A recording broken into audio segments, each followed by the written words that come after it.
Okay चलिए 24,000 done and dusted. और एक खुशी इस चीज़ की है हर्षदा कि एक व्यू ये लिया था कि 24,000 एक्सपायरी वाले दिन आपको देखने को मिलेगा। जी हाँ। और आज वो पूरा हुआ और चारों के चारों दिन मार्केट ने आपको बहुत अच्छा मौका दिया बाय करने का।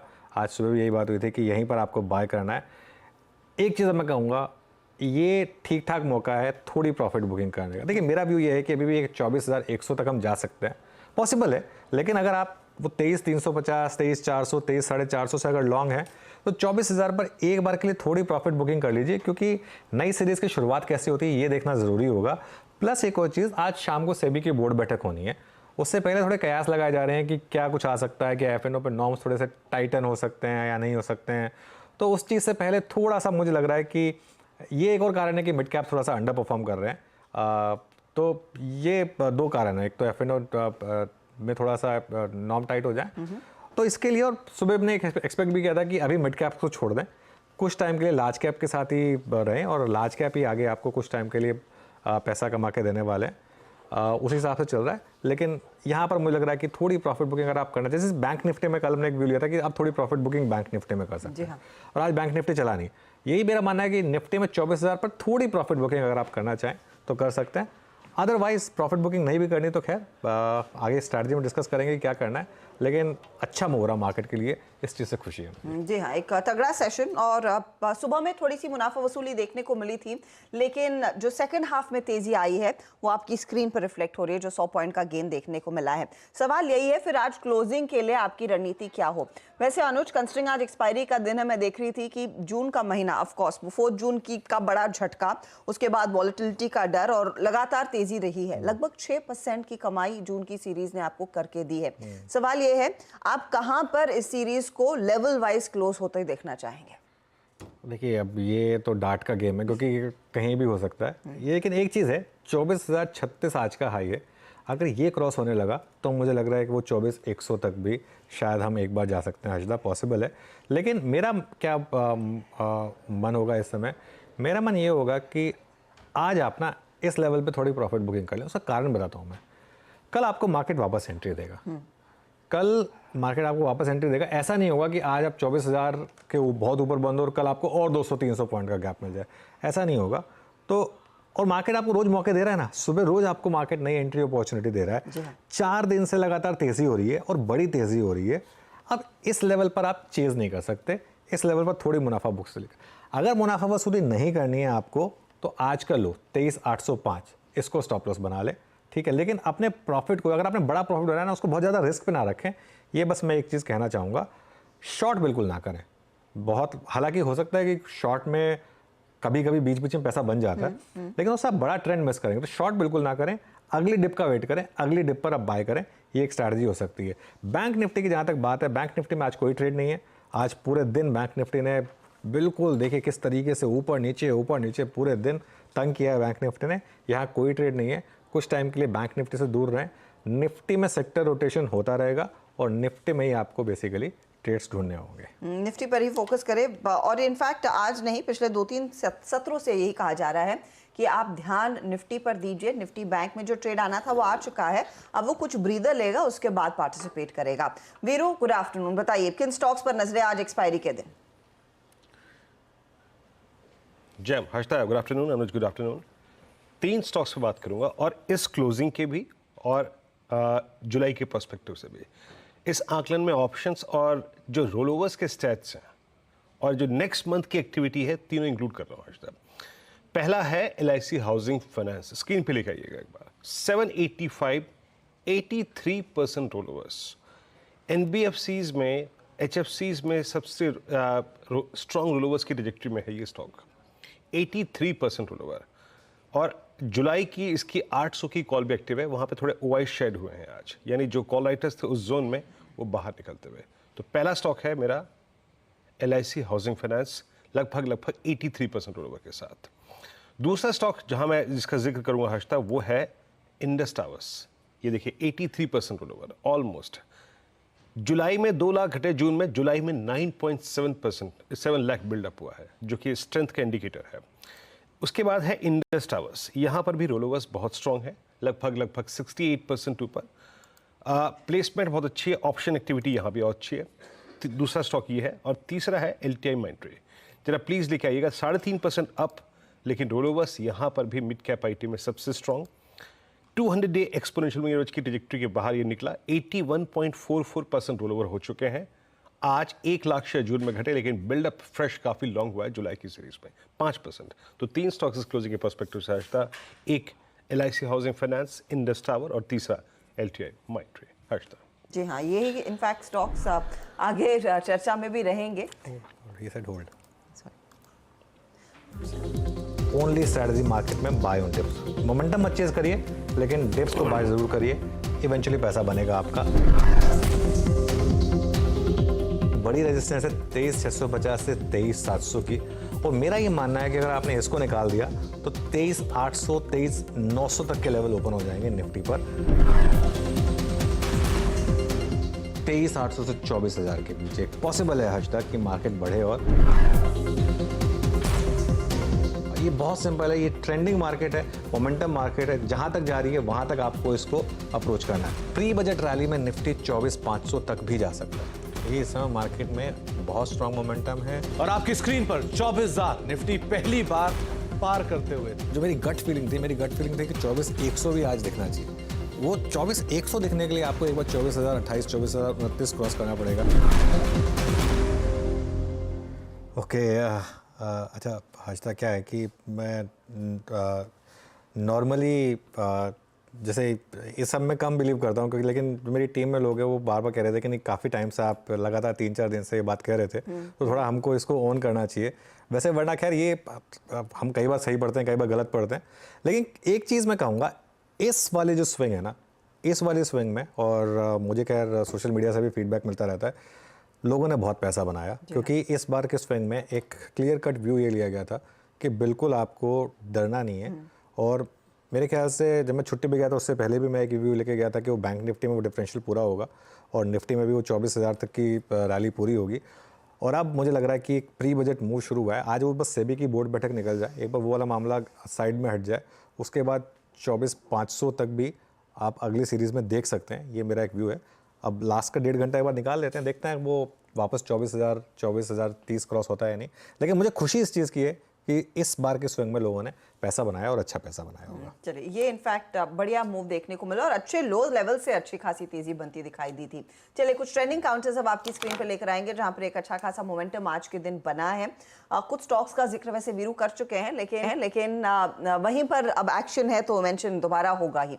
ट्रेंडिंग काउंटर्स में आप देखिएगा, LTI Mindtree 3.3% ऊपर, Grasim of course, Grasim UltraTech दोनों ही तेजी में। आदित्य बिरला ग्रुप ने जो इंडिया सीमेंट में 23% हिस्सा खरीदा है। आज IT कंपनियों में विप्रो फिर चमकने लगा है, करीब 3% का इजाफा। बाकी IT स्टॉक्स में भी इंटरेस्ट आया है तेजी का, LTI Mindtree भी वो उल्लेख कर ही रहा है। मिड कैप साइड पर अगर आप गौर करिएगा, जिन स्टॉक्स में ये बड़ा एक्शन बनता दिखाई दिया है, इसमें India cements, Manappuram finance, Muthoot finance, ये ट्रेड से जब हम क्लोजिंग की भी चर्चा कर रहे थे, कल के सत्र में मेंशन हुए थे, और परसिस्टेंट सिस्टम्स करीब 2% के गेंस दिखाने में कामयाब है। अब आइए ऐसे काउंटर्स पर जहां पर कुछ मुनाफा वसूली का दबाव है। श्रीराम फाइनेंस, L&T, कोल इंडिया, बजाज ऑटो, ये कुछ स्टॉक्स हैं जो आज मुनाफा वसूली दिखा रहे हैं। Indian hotels, Chambal fertilisers, PNB और हेवल्स जैसे काउंटर्स में भी कुछ मुनाफा वसूली देखने को मिली है, लेकिन वैसे जून के महीने से ज्यादा लोगों को कंप्लेन नहीं होनी चाहिए। अब ऐसे में आज के इस दिन क्या ट्रेड लेना है, इस पर हम बात करेंगे JM फाइनेंशियल के आशीष चतुर्मोता से। टेक्निकल कॉल्स के लिए हमारे साथ प्रकाश काबा, मानस जायसवाल, शिल्पा राउत, सच्चिदानंद उत्तेकर, प्रशांत सावंत, रुचित जैन जुड़ेंगे। फिर 2:15 बजे के आसपास आज की सबसे बड़ी डील, जिसका आई थिंक मार्केट को थोड़ा सा अंदाजा लग रहा था, जिस तरह से स्टॉक्स कल भाग रहे थे, अल्ट्राटेक और इंडिया सीमेंट के सौदे पर यतिन को जोड़ेंगे। इससे क्या रैमिफिकेशंस आएंगे, क्या असर पड़ सकता है पूरी सीमेंट इंडस्ट्री पर। NCL इंडस्ट्रीज जो साउथ इंडिया बेस्ड एक कंपनी है, इसके MD के गौतम से बातचीत होगी। फिर आगे 2:30 बजे भारत और इंग्लैंड के बीच आज वो महामुकाबला T20 सेमीफाइनल का। नेटवर्क 18 के group sports editor Srinivas Rao हमारे साथ जुड़ने वाले हैं। फिर 2:45 बजे CNBC TV 18 की वरिष्ठ सहयोगी लता वेंकटेश को हम जोड़ेंगे, जो आपको बताएंगी कि JP Morgan India index, bond index में इंडिया का शामिल होने के क्या मायने हैं। और साथ ही साथ फिर 250 के आसपास। यश आपको बताएंगे कि सेबी की बैठक से आज क्या कुछ निकल कर आ सकता है, एजेंडा पर क्या है। 255 पर मार्केट बिग वॉइस में इन्वाइसेट पीएमएस के रिसर्च हेड अनिरुद्ध गर्ग से बातचीत होगी। 3 बजे यतिन को जोड़ेंगे डीलिंग रूम चेक के लिए। फिर बीटीएसटी एसटीबीटी ट्रेड्स आज की क्लोजिंग की रणनीति और इवेंचुअल क्लोज की तरफ बढ़ेंगे। ओके चलिए अब हमारे गेस्ट तैयार हैं हमारे साथ, उनसे कॉल करना शुरू करते हैं। गुड आफ्टरनून गवा सर, बताइए इस समय का आपका top trade. Good afternoon to you and good luck to India, team India. Stock जो पसंद है इस वक्त मुझे वो है कोटक महिंद्रा बैंक। तेजी है, सेटअप सही, 1823 के आसपास ट्रेड कर रहा है। स्टॉक भी बहुत टाइट है, करीब 1815 का। तो 1840 एक टारगेट रहेगा फर्स्ट, उसके बाद 1850 वहां तक जाना चाहिए। ध्यान देना चाहिए कोटक महिंद्रा बैंक में, रिस्क रिवॉर्ड रेशो फेवर में। रिस्क रिवॉर्ड रेशो फेवर में और उन लोज से एक अच्छी खासी रिकवरी कोटक ने दिखाई है, अब थोड़ा सा चार्ज लेता हुआ। शिल्पा गुड आफ्टरनून, आपका ट्रेड। Good afternoon. मेरा अभी के लिए रहेगा सेल साइड में ट्रेड डीएलएफ में। डीएलएफ यहाँ पे जुलाई में 822 के अराउंड है, तो यहाँ पे सेल करना चाहिए फ्यूचर्स में। आप स्टॉप लॉस यहाँ पे 830 का रखिए। जो पहला टारगेट रहेगा वो 812 का रहेगा। इसके नीचे भी मुझे लगता है 805 से लेके 800 तक भी ये स्टॉक जा सकता है। Okay, sell DLF futures, sell call, great. Sachin good afternoon, आपका trade. Good afternoon Virendra ji, good afternoon Anuj ji, good afternoon Harshada and good afternoon to all the panelist. मुझे लग रहा है यहाँ पर काफी अच्छा सेक्टर रोटेशन हो रहा है, ध्यान कहीं पर जाकर डिफेंसिव्स पे आ चुका है एंड वहां पर एचयूएल में हमने खरीदारी करने की सलाह दी है। हमारे क्लाइंट्स को ये डिस्क्लोजर होगा एंड जिस तरीके से अभी भी यहाँ पर स्ट्रक्चर है, अपने 200 डे एक्सपोनेंशियल मूविंग एवरेज को काफी अच्छी तरह ये रिस्पेक्ट कर रहा है एंड प्लस एक फॉलिंग वेज फॉर्मेशन से एक ब्रेकआउट एस्टैब्लिश किया है। तो मुझे लग रहा है अगले कुछ दिनों में इस पर्टिकुलर स्टॉक में काफी अच्छी रिकवरी होनी चाहिए। तो पोजिशनल टारगेट तो यहाँ पर 2560 के आसपास वेल पोजिशनड है, बट इंट्राडे के लिहाज से मुझे लग रहा है 2500 के आसपास का एक स्विंग पेंडिंग है जो दिखना चाहिए। तो यहाँ पर अभी भी मोमेंटम लॉन्ग चेस करने की सलाह होगी। स्टॉप लॉस आपको लगभग अराउंड 2440 पे लगाना है एंड खरीदारी करनी है एचयूएल के फ्यूचर्स में। ओके चलिए अब मानस के पास चला जाए। मानस गुड आफ्टरनून। मानस आपकी ट्रेड। गुड आफ्टरनून अनुज जी।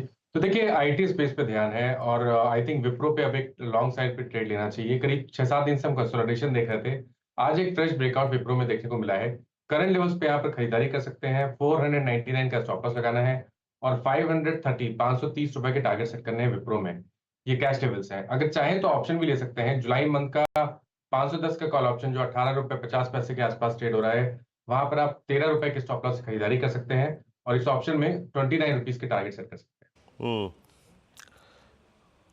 जैम, और एक और बताऊं, मैं स्टॉक्स की स्कैनिंग कर रहा था, सिर्फ टेक्निकल्स के आधार पर नहीं, विप्रो की प्लेसमेंट फ्यूचर्स में और ऑप्शंस में भी बहुत स्ट्रॉन्ग है।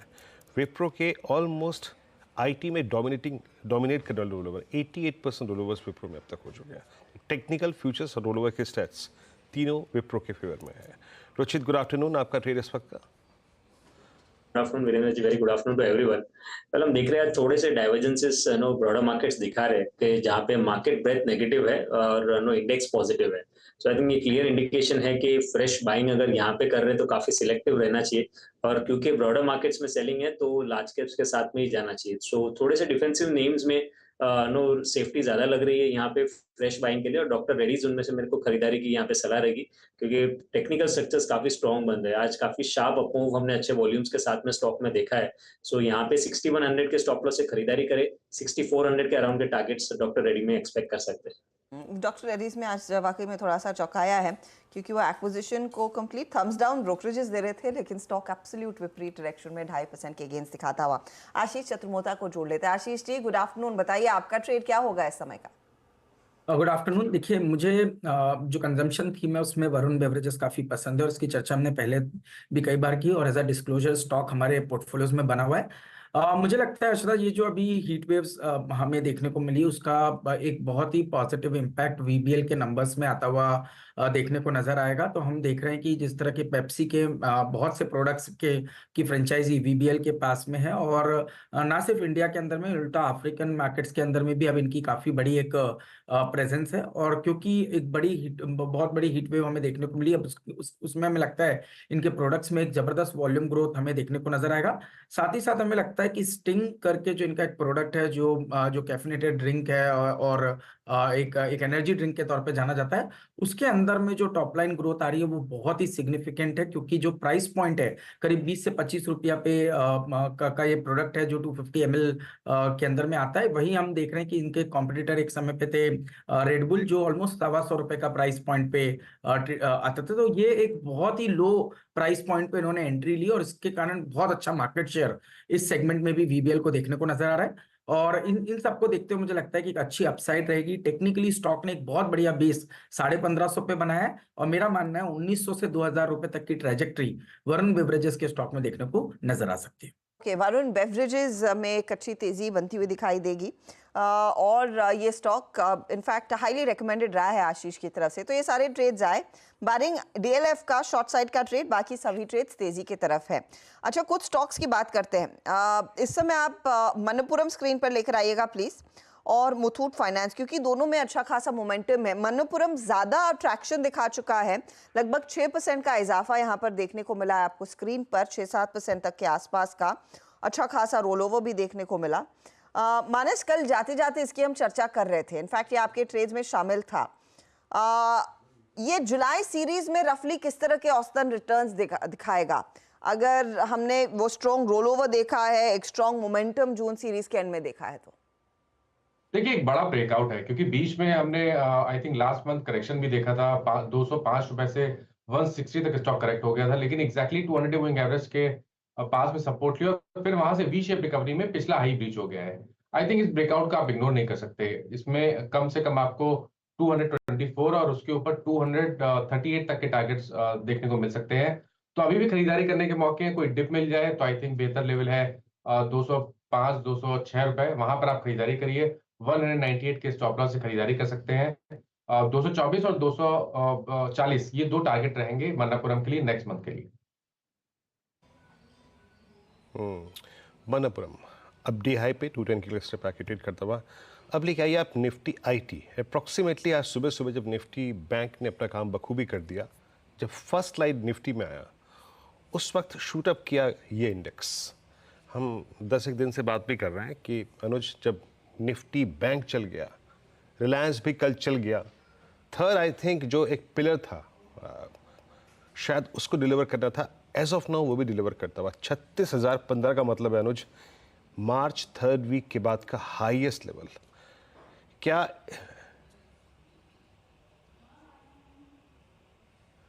हाँ अनुज, क्या लग रहा है? आई मीन आगे की अगर तेजी आनी है या फिर माइट भी इंडेक्स कंसोलिडेशन में चला जाए, निफ्टी आईटी की प्लेसमेंट कैसी लग रही है? Veeru, Nifty IT bottom out कर चुका है। आई थिंक ये बात हमारी पहले भी हुई है कई बार।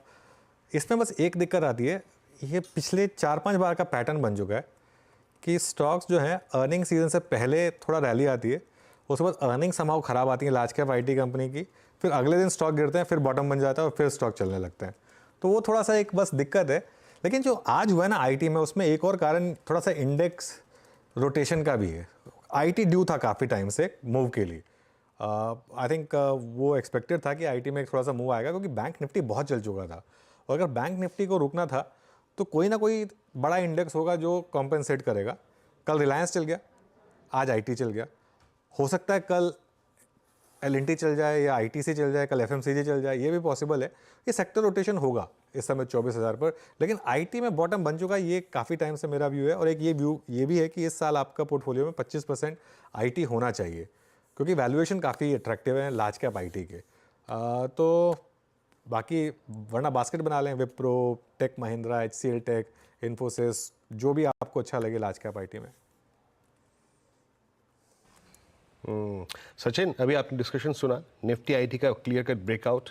आज मैं आई थिंक जो रोलोवर्स देख रहा था उसमें मेरे को विप्रो, LTI, माइंडट्री, इन दोनों ने काफ़ी इंप्रेस किया। Even Tech Mahindra technically, I mean rollovers को मैंने नहीं देखा, बट एक बहुत क्लीन चार्ट, बहुत क्लीन तरीके से इस ट्रजेक्टरी से बाहर निकला है ये स्टॉक। आपका आकलन आईटी पे क्या कहता है, और अगर आपको जुलाई के लिए 2 स्टॉक्स ऐड करने हो तो प्रिफर्ड क्या रहेगा आपका, सचिन? देखिए सर्टनली जिस तरीके से ओवरऑल प्राइस स्ट्रक्चर्स है तो वहाँ पर परसिस्टेंस एक आउट परफॉर्मर रहा है। एंड जिस तरीके से अभी भी यहाँ पर डेटा है, मुझे लग रहा है जल्दी ये पर्टिकुलर स्टॉक 4200 के आसपास स्विंग होना चाहिए। तो आई थिंक फर्स्ट प्रेफरेंस होगी परसिस्टेंस पे, एंड सपोर्ट मुझे लग रहा है इसने अच्छा बना दिया है लगभग अराउंड 3950 से लेके 4000 के जोन में। तो आई थिंक यहाँ पर एक अच्छी एलिवेटेड मूव कंटिन्यूड होनी चाहिए। एंड जो सेकंड स्टॉक हमारे रेडार पे रहा है, जहाँ पर हम कंसिस्टेंटली लॉन्ग पोजीशंस बना रहे हैं, रेकमेंड भी कर रहे हैं, हैज बिन नौकरी। तो मुझे लग रहा है वहां पर भी जिस तरीके से स्ट्रक्चर है, एक काफी बड़ी अपमूव यहाँ पर अभी भी पेंडिंग है। हाल फिलहाल में ही यहाँ पर एक kind of V pattern breakout आया है डेली चार्ट पे, जिसके प्रोबेबल टारगेट्स लगभग अराउंड 7300 के आसपास प्लेस्ड है। तो आई थिंक काफी बड़ी आउट परफॉर्मेंस यहाँ पर है, एंड वो पर्टिकुलर आउट परफॉर्मेंस मुझे लग रहा है इन्फो एज में कंटिन्यूटी रहेगी। तो यहाँ पर भी एक अच्छा बेस है लगभग अराउंड 6500 के आसपास। उस पर्टिकुलर बेस से मुझे लग रहा है अभी भी यहाँ पर खरीदारी करने के ही मौके ढूंढने हैं 7300 के टारगेट के लिए। तो 7300 के टारगेट्स यहाँ पर देखने को मिलेंगे। इन्फो एज बीच में चला, पिछले हफ्ते एक अच्छा परफॉर्मेंस था, आज भले ही थोड़ा सा सुस्ताया हो। मैं इस पर एक वेरी क्विक टेक आशीष आपसे लेना चाहूंगी, क्योंकि एक तो एक्सेंचर के नंबर्स आए थे और जहाँ पर उन्होंने अपने गाइडेंस को थोड़ा सा ट्रिम किया। अब पूरा परफॉर्मेंस भारतीय कंपनियों का क्या रहेगा वो एक हफ्ते में साफ हो जाएगा जब इन्फी टीसीएस सबके नंबर्स आना शुरू होंगे। क्या आपको लगता है ये स्टॉक्स कुछ अब परफॉर्मेंस दिखा सकते हैं, फंडामेंटली कुछ बदला होगा वर्सेस लास्ट क्वार्टर? देखिए हर्षदा, जो अनुज ने भी कहा कि यहाँ पर पे जो सबसे इम्पोर्टेंट क्राइटेरिया जिसको लोग ट्रैक कर रहे हैं वो है वैल्यूएशन कंफर्ट, और ये एक ऐसा स्पेस है जिसने पार्टिसिपेट नहीं किया। और मानना ये है कि अब जब इंटरेस्ट रेट्स थोड़ी भी तरह से नीचे आना शुरू करेंगे तो उसका सबसे बड़ा बेनिफिशियरी आईटी होगा, क्योंकि आईटी काफी ज्यादा इम्पेक्टेड है due to discretionary IT spend globally कम हुआ है। और जैसे ही इंटरेस्ट रेट कम होंगे ये डिस्क्रिशनरी आईटी स्पेंड के अंदर एक रिकवरी आना शुरू होगी। तो हमें अभी दो कंफर्ट मिल रहा है, एक की स्पेस पिछले करीब 1-1.5 साल 2 साल से बिल्कुल भी नहीं चला है, सेकंड वैल्यूएशन की कंफर्ट काफी अच्छी है, और तीसरा इंटरेस्ट रेट अब जो है वो पीक आउट होते हुए नजर आ रहे हैं। तो इसके चलते मुझे लगता है कि इसका बेस बन चुका है और यहाँ पर पिक एक्सपोजर आईटी के अंदर होना चाहिए। जैसे मिड कैप आईटी में हमने ओरेकल फाइनेंस की काफी चर्चा आपके शो पे भी की, और ये डिस्क्लोजर रहेगा कि वो स्टॉक हमारे पोर्टफोलियो में। दूसरा मुझे लगता है आईटी 20 का एक ईटीएफ है, उसके अंदर में एक पोजीशनिंग लेनी चाहिए, क्योंकि इंडिविजुअल स्टॉक के बजाय मुझे लगता है अभी इतनी जल्दी क्लैरिटी आएगी नहीं। तो बेस्ट प्ले होगा आईटी 20, जो कि करीब 38 रुपए के आसपास ट्रेड कर रहा है, और मेरे हिसाब से बहुत बढ़िया बेस यहाँ पर पे 37-36 के जोन में बन चुका है। तो मेरे हिसाब से आईटी 20 के थ्रू एक अच्छा खासा एक्सपोजर इस पूरे स्पेस के अंदर में लिया जा सकता है। ओके, चलिए अब बात करते हैं सीमेंट सेक्टर में हुई बड़ी डील की। और अल्ट्राटेक ने इंडिया सीमेंट में 23% हिस्सा 1880 करोड़ में खरीदा है। डील पर ज़्यादा जानकारी के लिए चलते हैं यतिन के पास। यतिन, 2 सवाल। पहला सवाल, पहले तो इस डील के कॉन्टूर्स एक बार फिर समझा दीजिए, फिर एक और बड़े सवाल पर आएंगे। देखिए, मेगा डील अगर हम बात करें तो क्लियरली कंसोलिडेशन के फेज से भारतीय सीमेंट सेक्टर जो है जा रहा है। आज की बात करें तो अल्ट्राटेक सीमेंट ने इंडिया सीमेंट में अपनी हिस्सेदारी खरीदी। कुल मिला के 23% हिस्सा इन्होंने खरीदा 267 रुपीज़ पर शेयर के हिसाब से। इसका मतलब ये है 1880 करोड़ रुपए में फाइनेंशियल इन्वेस्टमेंट जो है अल्ट्राटेक सीमेंट ने किया है इंडिया सीमेंट में। और इसके अगर वैल्यूएशंस की बात करें तो लगभग $91 पर टन की ईवी पे ये सौदा होता हुआ आपको दिखाई पड़ रहा है। जहाँ तक कि ट्रांजैक्शन का सवाल है, ये फाइनेंशियल ट्रांजैक्शन है और किसी भी प्रकार की ओपन ऑफर या फर्दर एक्विजिशन की अभी तक की स्ट्रैटेजी अल्ट्राटेक ने नहीं बनाई है। लेकिन हम अगर इंडिया सीमेंट की बात करें तो एक शानदार साउथ का एसेट इनको हाथ लगता हुआ नज़र पड़ रहा है। जहाँ तक कि दक्षिण भारत की सवाल है, अल्ट्राटेक अपनी मार्केट शेयर और प्रेजेंस बढ़ाने की कोशिश कर रहा है। करंटली अल्ट्राटेक सीमेंट का लगभग 11% के आसपास का मार्केट शेयर आपको आता हुआ नज़र पड़ रहा है। अगर हम वॉल्यूम के आधार पे मार्केट शेयर की बात करें तो क्लियरली अल्ट्राटेक सीमेंट इंडिया का मार्केट लीडर है 28% मार्केट शेयर के साथ। उससे आधे मार्केट शेयर पे अंबुजा सीमेंट है और सिंगल डिजिट मार्केट शेयर आपको दिखाई पड़ रहा है श्री सीमेंट और दालमिया सीमेंट जैसी छोटी कंपनियों का। ऑब्वियसली मार्केट स्केटर्ड दिखाई पड़ रहा है आपको। जहाँ तक कि सीमेंट फ्यूचर का सवाल है, FY25 में लगभग 42 मिलियन टन से ज़्यादा का आपको यहाँ डिमांड दिखाई पड़ रहा है और अगर हम हाउसिंग सेक्टर की बात करें तो यहाँ से ही लगभग आपको 260 मिलियन टन का डिमांड आता हुआ नजर पड़ेगा। सीमेंट की ग्रोथ के अनुमान की बात करें, लुक्रेटिव है मार्केट, और FY26 यानी अगले वित्तीय वर्ष की बात करें तो double digit cement demand growth का अनुमान आपको गोल्डमैन सैक्स लगाता हुआ दिखाई पड़ रहा है। ओके, चलिए, तो ये बात हो गई इस डील की, लेकिन एक दूसरा बड़ा सवाल यतिन, कंसिडरिंग अल्ट्राटेक और अदानी, इसमें अब एक जंग छिड़ गई है कि सेक्टर का किंग कौन, ऐसे में रेस में इस समय आगे कौन है? तो देखिए, हम क्लियरली देखें तो अल्ट्राटेक भारत की नंबर 1 सर्वश्रेष्ठ सीमेंट कंपनी है। उसके बाद अंबुजा ACC जो अभी रिसेंटली गौतम अदानी ने एक्वायर की है, वो कंपनी नंबर 2 पे है। मार्केट शेयर और कैपेसिटी के लिहाज से देखें तो अभी करंटली कुमार मंगलम बिरला के पास UltraTech cement, Kesoram, India cement recently इस सारी चीज़ों का पोर्टफोलियो है। और अंबुजा सीमेंट की बात करें तो ACC सांगी, और रिसेंटली उन्होंने 10,000 करोड़ के एक्विजिशन के साथ पेना सीमेंट में निवेश किया है। जहाँ तक कि कैपेसिटीज़ का सवाल है, करंटली 150 मिलियन टन से ज़्यादा की कैपेसिटी कुमार मंगलम बिरला की फ्लैगशिप कंपनी अल्ट्राटेक के पास है, और गौतम अदानी की जो कंसोलिडेटेड सीमेंट कैपेसिटी करंटली लगभग 90 मिलियन टन के आसपास है। फ्यूचर ग्रोथ की बात करें तो टारगेट जो है अल्ट्राटेक का है लगभग 200 MTPA बनाने का, और अदानी ग्रुप का जो सीमेंट का कैपेसिटी लक्ष्य है वो 140 MTPA। तो बाय फार अल्ट्राटेक सीमेंट एक बड़ी कंपनी के रूप में दिखाई पड़ रही है, जहां ब्राउनफील्ड और ग्रीनफील्ड एक्सपेंशन से अपना वो एक्सपेंशन कर रहे हैं। ACC अंबुजा की बात करें तो रिसेंट एक्विजिशन है, लगभग $6.5 बिलियन में इन्होंने ये एक्विजिशन किया अदानी ग्रुप की तरफ से। 13,000 करोड़ का कुल केपेक्स है, जहां वो कैपेसिटी बढ़ाएंगे। और सांगी सीमेंट और पेना सीमेंट, जैसे कि मैंने बात कहा कि लगभग 15-16 हज़ार करोड़ रुपए में रिसेंट एक्विजिशंस किए हैं। उसके सामने बिरला ग्रुप ने केशोराम और इंडिया सीमेंट में अपना जो है हिस्सा बढ़ाया है, और सीमेंट सेक्टर के अंदर आप क्लियर एक कंसोलिडेशन देख रहे हैं। जंग तो छिड़ी है और मैदान आजकल क्लियरली वो साउथ इंडियन मार्केट बना हुआ है, जहां पर वो बड़े एक्विजिशंस होते हुए दिखाई दे रहे हैं। अब इस डील का ओवरऑल सेक्टर पर क्या इम्पैक्ट आता हुआ दिखाई देगा, खासतौर से दक्षिण भारत की सीमेंट इंडस्ट्री पर इसका क्या असर रहेगा? NCL इंडस्ट्रीज दक्षिण भारत में ही काम करती है। हमारे साथ कंपनी के मैनेजिंग डायरेक्टर के गौतम जुड़ गए हैं। मिस्टर गौतम, स्वागत है आपका CNBC आवाज़ पर। कुछ ही दिन या फिर पिछले महीने या फिर इस महीने की शुरुआत में ही राधा पेना सीमेंट का एक्विजिशन जो अदानी ग्रुप ने किया, आज जो इंडिया सीमेंट में अल्ट्राटेक हिस्सा खरीदता हुआ दिखाई दे रहा है। ओवरऑल इस सेक्टर में काफ़ी ज़्यादा कंसोलिडेशन होता हुआ दिखाई दे रहा है, और काफ़ी ये भी खबरें थी कि कुछ और शायद बड़े एक्विजिशंस भी इन द नियर फ्यूचर हो सकते हैं। आप इस पूरे मामले को कैसे पढ़ रहे हैं? किस तरह का इम्पैक्ट आता है आप जैसे प्लेयर्स पर भी जो इस सेक्टर का एक बड़ा हिस्सा है? देखिए, सीमेंट इंडस्ट्री में कंसोलिडेशन का जो बात है वो पहले पिछले सालों में भी हुआ है और होता आ रहा है। बीच हर 5-10 साल में शायद थोड़ा बहुत कंसोलिडेशन होते जा रहा है।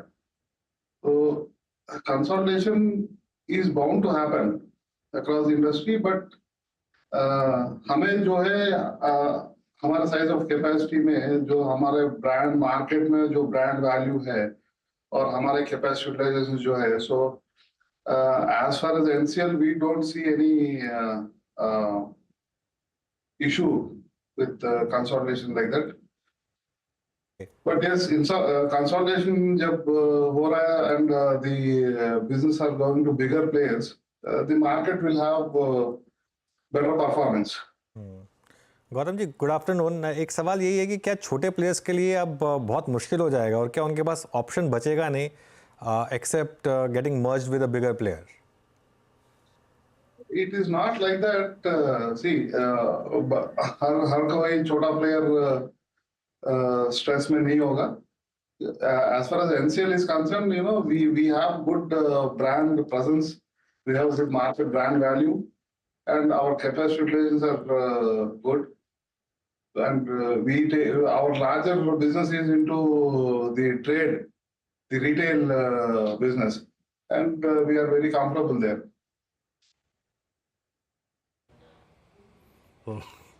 ओके, अच्छा गौतम जी, अब ज़्यादातर जो कैपेसिटी है और जो क्षमता है अगर कुछ ही प्लेयर्स तक कंसंट्रेटेड रहती है, इसका एग्जैक्टली प्राइसिंग पे क्या इम्पैक्ट पड़ा है? और हिस्टोरिकली अगर ऐसे कोई सीक्वेंस ऑफ इवेंट हुए हैं तो प्राइसिंग पे उसका क्या इम्पैक्ट पड़ता है? इस पर आपकी दूरदर्शिता क्या कहती है? मैं वही बोल चुका हूँ कि जब बड़े प्लेयर्स आके एक्विजिशन कर रहे हैं तो प्राइसिंग पे इम्पैक्ट नेगेटिव साइड नहीं होता है. They try to maintain the price in the market. Okay, the pricing is directly proportional to the demand and supply in the market. Okay, so when the demand is good, the prices will hold. When the demand is bad, the prices will fluctuate. It is again in एक financial year में there is 3 to 4 months of bad season where monsoons are there, बारिश का मौसम है. तो ऐसे season में थोड़ा सीमेंट का प्राइस इफेक्ट होता है, then again it pulls back. Other than some government instability हो या इंफ्रास्ट्रक्चर पे फोकस नहीं हो, ऐसे टाइम्स पे थोड़ा प्राइस फ्लक्चुएट हो जाता है डाउन से. बट इफ नॉट प्राइस, आप अगर देखेंगे पिछले 5-6 साल में prices are hovered around that 300, 330, 340, 350. In between it has gone up to 390, 400 तक गया है. But depends, that is 390, 400 पे OPC चलता रहेगा. PPC का जो blended cement है, it is hovering around 300, 340. It has been in that range, plus or minus 10 rupees per bag here and there. South Indian market is a highly concentrated market. There are a number of players in South Indian market, and the pricing is always a tough battle. But fortunately, we have been able to sustain the prices for the last some years. Mister Gautam, अगर एक अंदाजा हमें ये दे सके अब इस समय going forward, I understand with all the consolidation वो pricing trends always depend on demand. तो डिमांड की करंट सिचुएशन क्या है, कहाँ पर आपको और किस तरह के प्रोडक्ट की ज़्यादा डिमांड है वर्सेस ग्रे वर्सेस वाइट, क्योंकि वाइट में भी कई सारे बड़े प्लेयर्स बड़ी कैपेसिटी लगाते हुए दिखाई दे रहे हैं. तो यहाँ पर कहाँ डिमांड बढ़ती दिखाई दे रही है, ये इसका अगर एक अंदाजा दे सके और FY25 का एक आउटलुक अगर आप दे सकें. मैडम सी, डिमांड जो है ये फर्स्ट 3 months, ये first quarter of this financial year was more or less in line with the last year figures. थोड़ा डाउन ट्रेंड है, but that is not an alarming situation. But once the monsoon goes by, then we expect the demand to improve. Also expecting the government के जो policies बनेंगे, infrastructure पे जो focus होगा, and with the new governments in place, we are hoping the policies will favor the cement consumption and cement demand to improve. Okay Gautam ji, बहुत बहुत शुक्रिया आज हमारे साथ जुड़ने के लिए और हमसे बात करने के लिए. Thank you so much. चलिए, ये बात हो गई सीमेंट इंडस्ट्री पर. Ashish Chaturvedi, good afternoon. Cement पर क्या व्यू आपका और आपकी प्रेफर्ड पिक क्या होगी इस पूरी स्पेस में? बिल्कुल. तो अनुज देखिए, मेरे हिसाब से सीमेंट कंजम्पशन काफ़ी ग्रो होगा, क्योंकि जिस तरह से रियल स्टेट में हमारे यहाँ बहुत बड़ी डिमांड चल रही है, इंफ्रा के प्रोजेक्ट्स चल रहे हैं, हमें लगता है कि ये पूरी स्पेस में एक तो ग्रो डिमांड अच्छी रहेगी. साथ में जिस तरह से इंडस्ट्री के अंदर एक कंसोलिडेशन हो रहा है, ये बड़े प्लेयर्स के लिए कॉस्ट कॉम्पिटिटिव एडवांटेजेस इसके अंदर आना शुरू होगा, क्योंकि यहाँ पर पे प्रोडक्ट में आप कोई बहुत बड़ा डिफ्रेंसिएशन नहीं कर सकते. तो अल्टीमेटली जो चीज़ आपको कंट्रोल में लानी है वो है कॉस्ट ऑप्टिमाइजेशन. कॉस्ट को कंट्रोल में लाना है, और वो कंसोलिडेशन के थ्रू हम देख रहे हैं बड़े प्लेयर्स कर रहे हैं. और इसके चलते मुझे लगता है कि ये इंडस्ट्री के अंदर में हमेशा हमारी टॉपिक लार्ज कैप प्लेयर्स पे रहेगी, जैसे कि ACC, अंबुजा, अल्ट्राटेक सीमेंट, और व्हाइट सीमेंट के अंदर में हमें लगता है JK सीमेंट. ये कुछ ऐसे स्टॉक है जहां पर पे कैपेसिटीज काफी अच्छी हैं और जिनके पास एक रीजनेबल प्राइसिंग पावर भी है और कॉस्ट काफी इफेक्टिवली मैनेज कर रहे हैं. तो मुझे लगता है कि इन प्लेयर्स के साथ ही मीडियम टू लॉन्ग टर्म में हम बने रहेंगे और यही हमारी प्रेफर्ड चॉइस भी रहेगी. ओके, चलिए अब थोड़ा आगे बढ़ते हैं और थोड़ा सा अब विषय को चेंज कर लेते हैं. थोड़ा मार्केट भी हमको अनुमति दे रहा है, क्योंकि कुछ ज़्यादा हो नहीं रहा है मार्केट में इस समय. T20 वर्ल्ड कप का सेकंड सेमीफाइनल आज. पहला सेमीफाइनल तो हो चुका है, साउथ अफ्रीका इस थ्रू अफगानिस्तान को हराकर. भारत और इंग्लैंड एक बार फिर आमने सामने होंगे और काफ़ी समय से हम वर्ल्ड कप्स में या तो सेमीफाइनल में हार रहे हैं या फाइनल में हार रहे हैं. 2022 में भी इंग्लैंड से हम हारे थे सेमीफाइनल में, और क्या इस बार बदला ले पाएंगे या नहीं. फेवरेट तो टीम इंडिया इस बार कंपैरेटिवली, क्योंकि इंग्लैंड का परफॉर्मेंस उतना स्ट्रॉन्ग नहीं रहा, थोड़ा पैची रहा है, और हमने सारे मैच जीते हैं अपने. नेटवर्क 18 के ग्रुप स्पोर्ट्स एडिटर, स्टॉक्स ही दिमाग में आता है, ग्रुप स्पोर्ट्स एडिटर के श्रीनिवास राव के पास चलते हैं। ये बात दिखाइए राव साहब को। राव साहब गुड आफ्टरनून। वैसे आपको गुड मॉर्निंग बोलता हूँ क्योंकि आप यूरोप में हैं। तो बताइए क्या इस बार बदला ले पाएंगे हम? लग रहा है कि इस बार चक दे इंडिया। अगर आप मेरे को टूर्नामेंट के पहले हाफ में अगर पूछे होते कि क्या इंडिया इतनी कॉन्फिडेंटली इतनी दूर आके फाइनल में इतना स्ट्रॉन्ग कंटेंडर लगेगा, मैं शायद मना कर देता, शायद नहीं करता, क्योंकि मेरे जहन में वो जो कॉम्बिनेशन था वो कभी बैठा ही नहीं था। बट क्या हुआ है कि इंडिविजुअल्स ने अपना गेम इस ब्यूटी से लिफ्ट किया है कि now this team looks like really capable of, and anybody जो उनको डाउट किया है has to eat their words now. साहब एक बात बताइए, ये आप कुछ फिटनेस पे ज़्यादा ध्यान दे रहे हैं, आपकी टी शर्ट पे भी साइकिल बनी हुई है और आपका ऐसा बिल्कुल लग रहा है कि आपने काफ़ी अपने फिटनेस पे काफ़ी वर्क किया है। चलिए जोक्स असाइड, कौन की प्लेयर होंगे आपके हिसाब से? क्योंकि एक दिक्कत ये आ रही है कि रोहित शर्मा तो खैर बहुत अच्छा खेल रहे हैं और खासतौर लास्ट मैच में बहुत अच्छा खेले, लेकिन द विराट कोहली कोनंड्रम, अब ये बहुत बड़ा सवाल है। ऑब्वियसली कई लोग ये पूछेंगे भी नहीं, लेकिन मैं पूछ लेता हूँ, क्या टाइम आ गया है कि कोहली को ड्रॉप करके और यशस्वी जायसवाल जैसे खिलाड़ी को खिलाया जाए, या फिर नहीं बिग मैच में हमेशा यू गो विद एक्सपीरियंस? जी हाँ, बिग मैच में आपको एक्सपीरियंस तो लगता ही है, and player of the stature of Virat Kohli, आप इतने बड़े प्लेयर को इतने बड़े गेम के पहले तो आप नहीं बिठा सकते, बिकॉज वो फिर सिर्फ विराट की बात नहीं हो जाती है, because then it affects the entire team in some way और the other, whether it's a combination कहिए आप या जो उनका एक मेंटल सेटअप रही है, तो इतना बड़ा आप चेंज तो नहीं कर सकते इस क्रूशियल मैच से पहले। और मैं कहता हूँ कि सारे बैट्समैन जो है हैव कम गुड, सो आज विराट की बारी, इससे अच्छा मौका नहीं मिलेगा। मैं इनफैक्ट हाय श्रीनिवास, एक चीज़ मैं पढ़ रही थी कि किसी भी डे गेम में इंग्लैंड इस टूर्नामेंट में जीता नहीं है और उनके सामने अगर बड़ा टारगेट आ जाए तो वो चीज़ नहीं कर पाए हैं। क्या आज वैसा ही कुछ हो सकता है, क्योंकि this is also a day game provided everything goes well and weather is clear?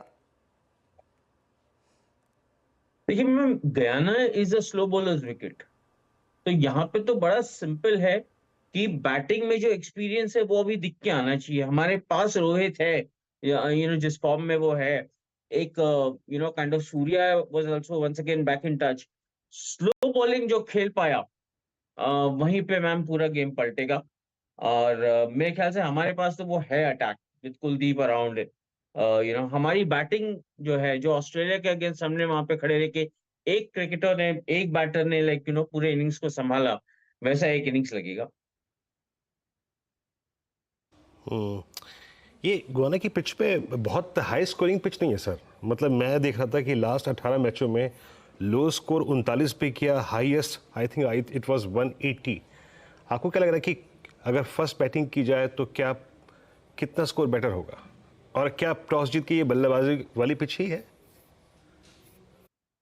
अभी तक तो जो गयाना पिच देखने को मिल रहा है बहुत ही कंफ्यूजिंग है। आप कोई भी 2 मैच देख के आप नहीं बता सकते ये pitch on the long run कैसे बिहेव करेगी, बट कोशिश ऑर्गेनाइजर्स जो होते हैं उनकी कोशिश तो यही होती है कि जब एक बड़ा T20 गेम हो तो एक रन मेकिंग ट्रैक प्रोवाइड किया जाए। हर किसी को चौके और छक्के देखना अच्छा लगता है, तो उस हिसाब से तो मैं कहूंगा कि 200 to 220 का जो एक स्कोर है वो एक average T20 big ticket game score बन चुका है। आप 200 के नीचे तो आप देखेंगे तो it's not a par target, so 200 तो एक एवरेज पकड़ के ही चलिए, पार करनी है जो भी टीम पहले बैटिंग करती है।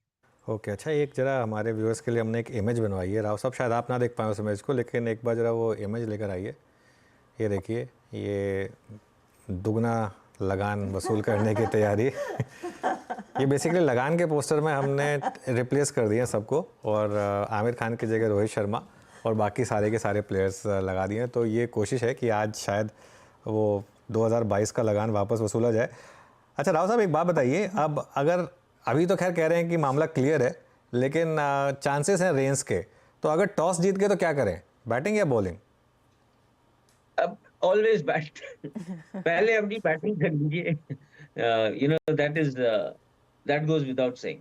ये बारिश का जो है मतलब पता नहीं, इस मैच का रिजर्व डे नहीं है, बड़ा वो अजीब सा एक सेटअप है। मैं तो कहते आ रहा हूँ कि जो शेड्यूलिंग हुई है वर्ल्ड कप की वो बहुत ही पुअर शेड्यूलिंग हुई है।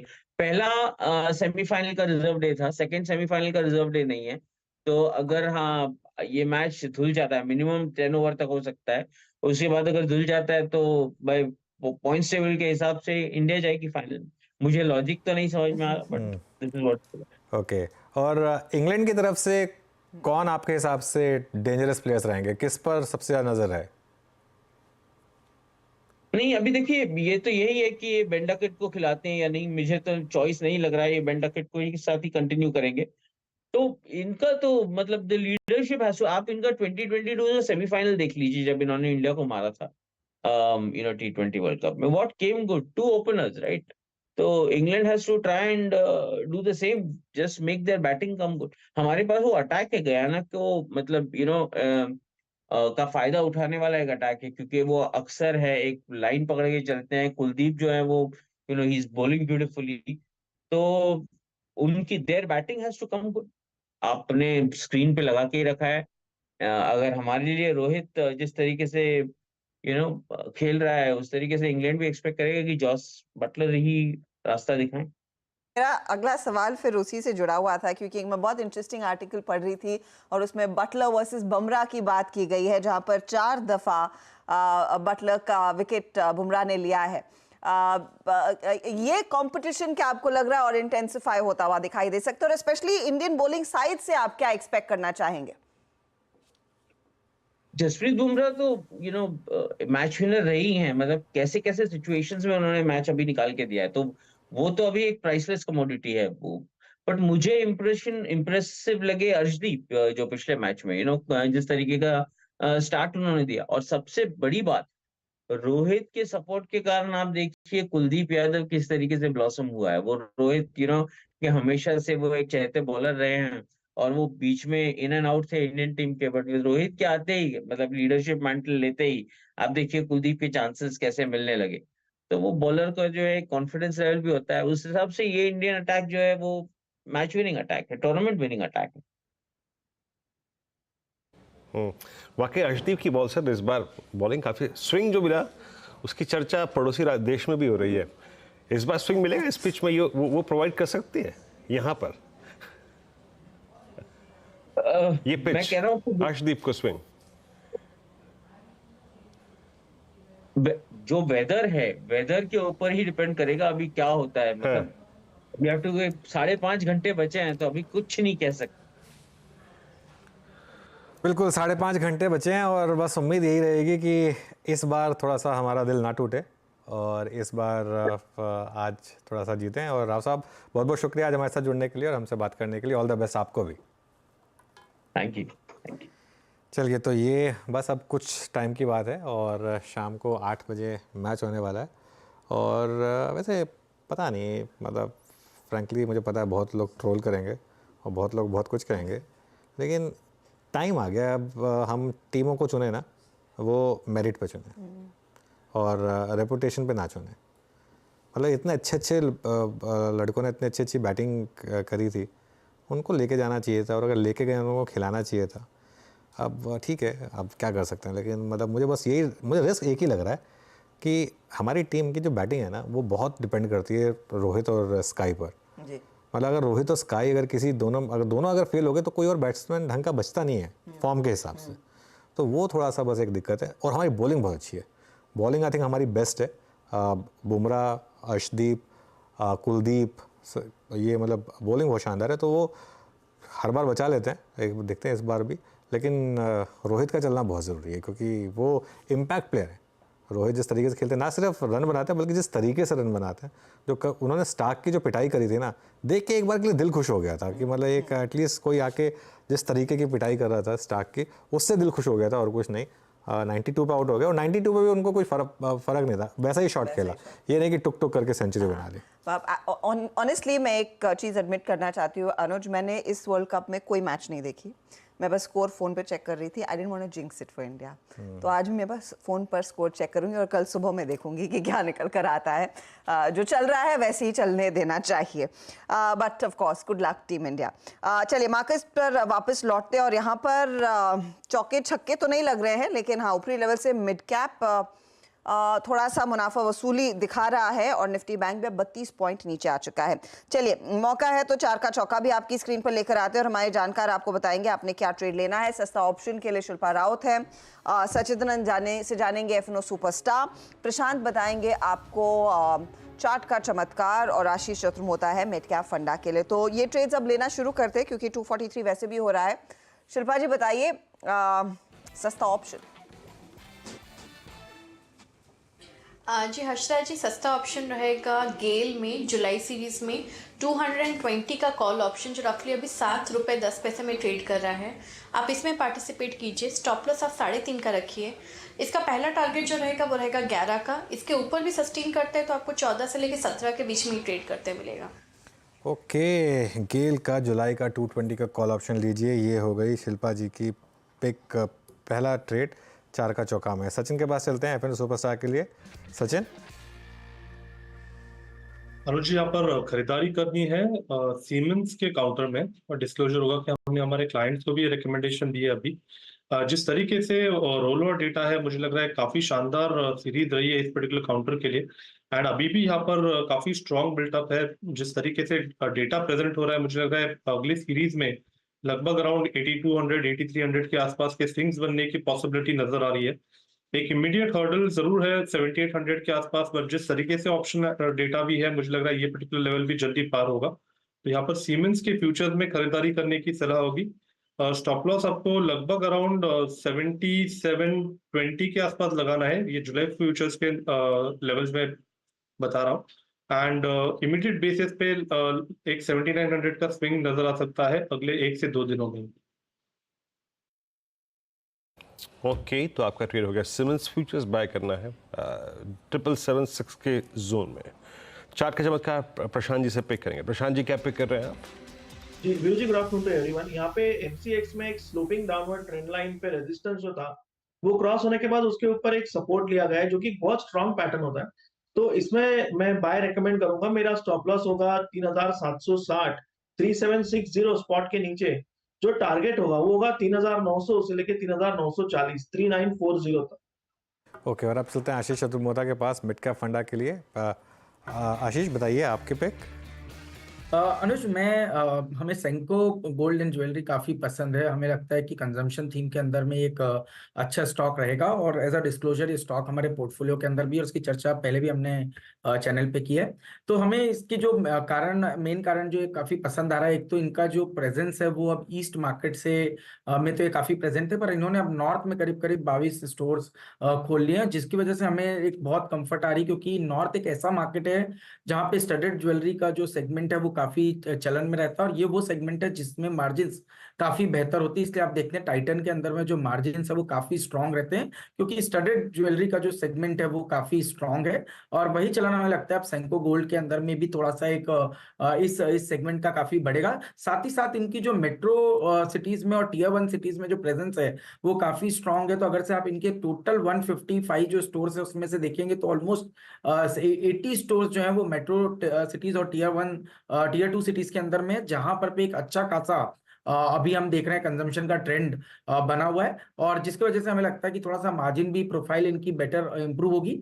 और तीसरी चीज जो हमें काफी अच्छी लगती है वो है इनका company own company operated model. तो ऑलमोस्ट 155 में से 90 स्टोर्स ऐसे हैं जो कंपनी ओन कंपनी ऑपरेटेड है, जिनकी वजह से हमें लगता है कि एक बहुत ही थिन मार्जिन का बिजनेस है और उसमें जितने स्टोर्स आपके खुद होते हैं उसमें एक better cost control, better margin profile बनती है। तो इस सबको देखते हुए हमें लगता है कि ये स्टॉक एक रीजनेबल मल्टीपल्स पे ट्रेड कर रहा है एज कंपेयर टू पीयर्स, और हमारा ये मानना है कि ये स्टॉक आने वाले समय में 1400 रुपए की ट्रेजेक्ट्री दिखा सकता है। टेक्निकली भी आप देखेंगे तो 1040 पे एक बहुत ही बेहतरीन ब्रेकआउट लॉन्ग टर्म चार्ट्स पर सेंको गोल्ड के अंदर में हमें देखने को नजर आया है।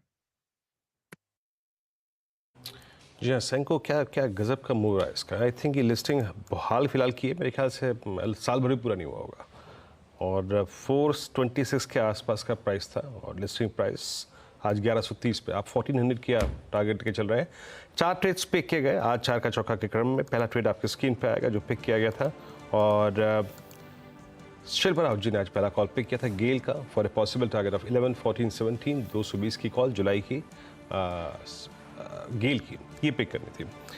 एफएरो सुपरस्टार में सचिन उथिकर जी ने आज सिमंस को पिक किया फॉर ए पॉसिबल टारगेट 7900, 8200 और 7720 का स्टॉप लॉस होगा। प्रशांत जी ने पिक किया कुछ देर पहले ही यहाँ पर MCX को 3825 पे 3940 का टारगेट, 3760 का स्टॉप लॉस। सरसेंको को यहाँ पर आशीष जी ने पिक किया, बहुत स्ट्रॉन्ग मूव डी हाई पर। इवन सिमंस के साथ अगर आप देखें तो कमिंस भी इस वक्त एक मूव देता हुआ, और एक स्टॉक और लिखा है ये जो मूव अच्छा जनरेट कर रहा है, दैट अपोलो हॉस्पिटल्स। क्या कुछ नहीं, इतना क्लीन नहीं है, स्किप करता हूँ, बहुत क्लीन चार्ट नहीं है। मैं जिक्र कर रहा था आपको LIC हाउसिंग फाइनेंस का 2 बजे लगभग 784 रुपये का प्राइस था, अब आपकी स्क्रीन पे 792 ऑलमोस्ट स्ट्राइक करता हुआ 1.5% ऊपर है। सचिन, इस पर आपका टेक क्या है? मैं रोलोवर्स की शीट देख रहा था, उसमें 84% रोलोवर, आपका व्यू इस पर? ये इंटरेस्टिंग जंक्शन होगा। इनफैक्ट काफी स्ट्रॉन्ग रोलओवर्स भी है, एंड अपने जो 2017 के हाई को ये यहाँ पर चैलेंज कर रहा है। एक डेफिनेटली पिछले 3 दिनों में एक वर्टिकल रैली हुई है, तो थोड़ा सा मुझे लग रहा है अपने ओवरबॉट कंडीशन की वजह से कंसोलिडेशन आ सकता है काउंटर में, बट स्ट्रक्चरली मुझे लग रहा है काफी शानदार स्ट्रक्चर है, एंड कहीं पर भी डाइवर्जेंस इन स्ट्रेंथ नहीं है, तो इन स्ट्रेंथ नहीं है, तो मुझे लग रहा है ये पर्टिकुलर स्ट्रेंथ कंटिन्यूड ही रहनी चाहिए। एंड लगभग 850 से लेके 885 तक के स्विंग्स आने वाले सीरीज में भी देखे जा सकते हैं, तो काफी शानदार स्ट्रक्चर है। स्टॉप लॉस आपको लगभग अराउंड 760 पे लगाना है on a weekly closing basis, and positions को रिटेन करना है। आशीष चतुर्वेदी जी, आपका सेंस क्या कहता है, ये HFCs में इतनी तेजी क्यों है? एक तो जब इस सरकार ने कामकाज संभाला तो लो कॉस्ट हाउसिंग पे, छोटे घरों पे फोकस, बजट बहुत नज़दीक खड़ा है, इंटरेस्ट ऑन डिडक्शंस की जो आई थिंक लिमिट है, क्या वो बढ़ सकती है? आपकी प्रतिक्रिया, ये डिमांड और ये I think super aggressive move के पीछे कारण क्या है HFCs के?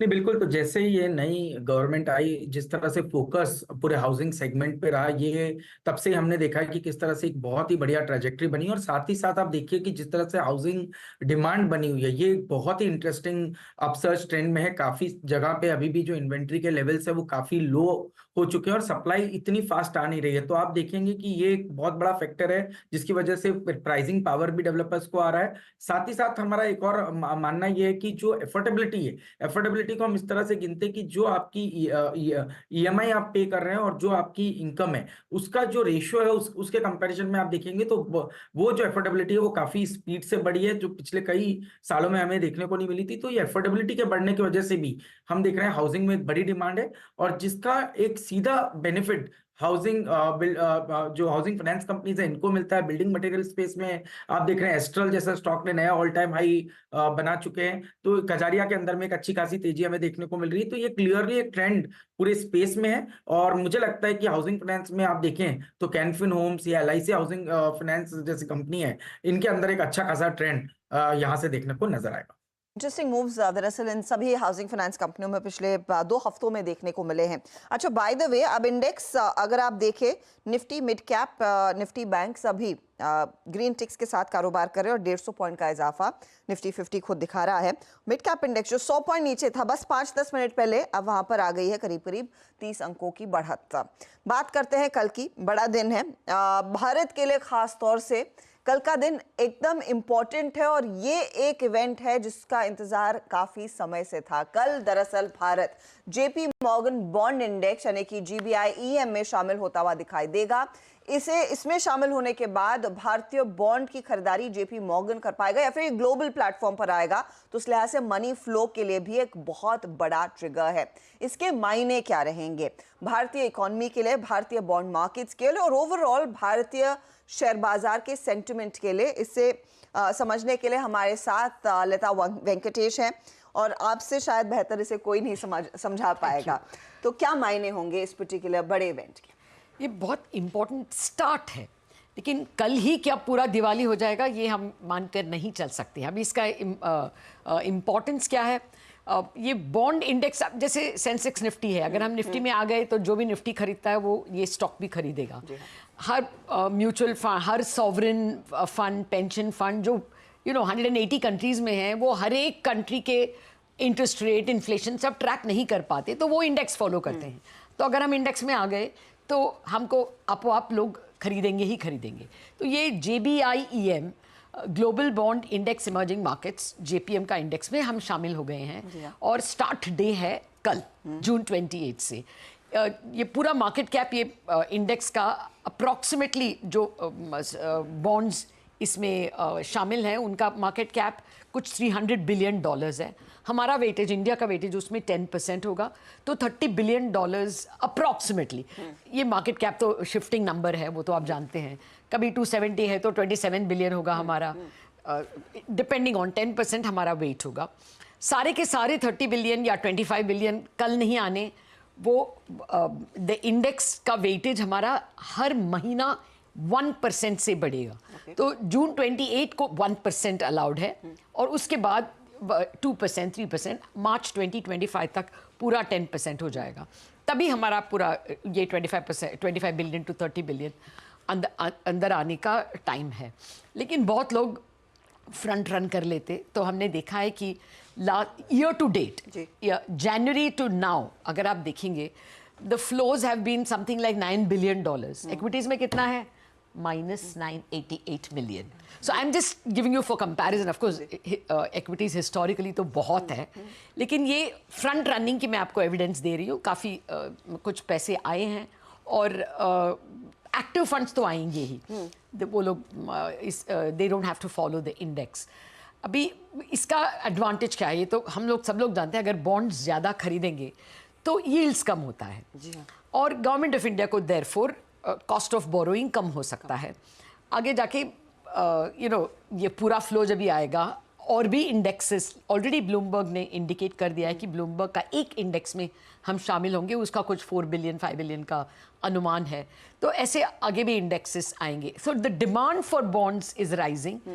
Hopefully the government is in a fiscal deficit mode, तो सप्लाई कम होगा या एटलीस्ट फ्लैट होगा, तो ऑब्वियसली बॉन्ड का demand is better than the supply in terms of delta, तो वो बॉन्ड मार्केट के लिए पॉजिटिव है।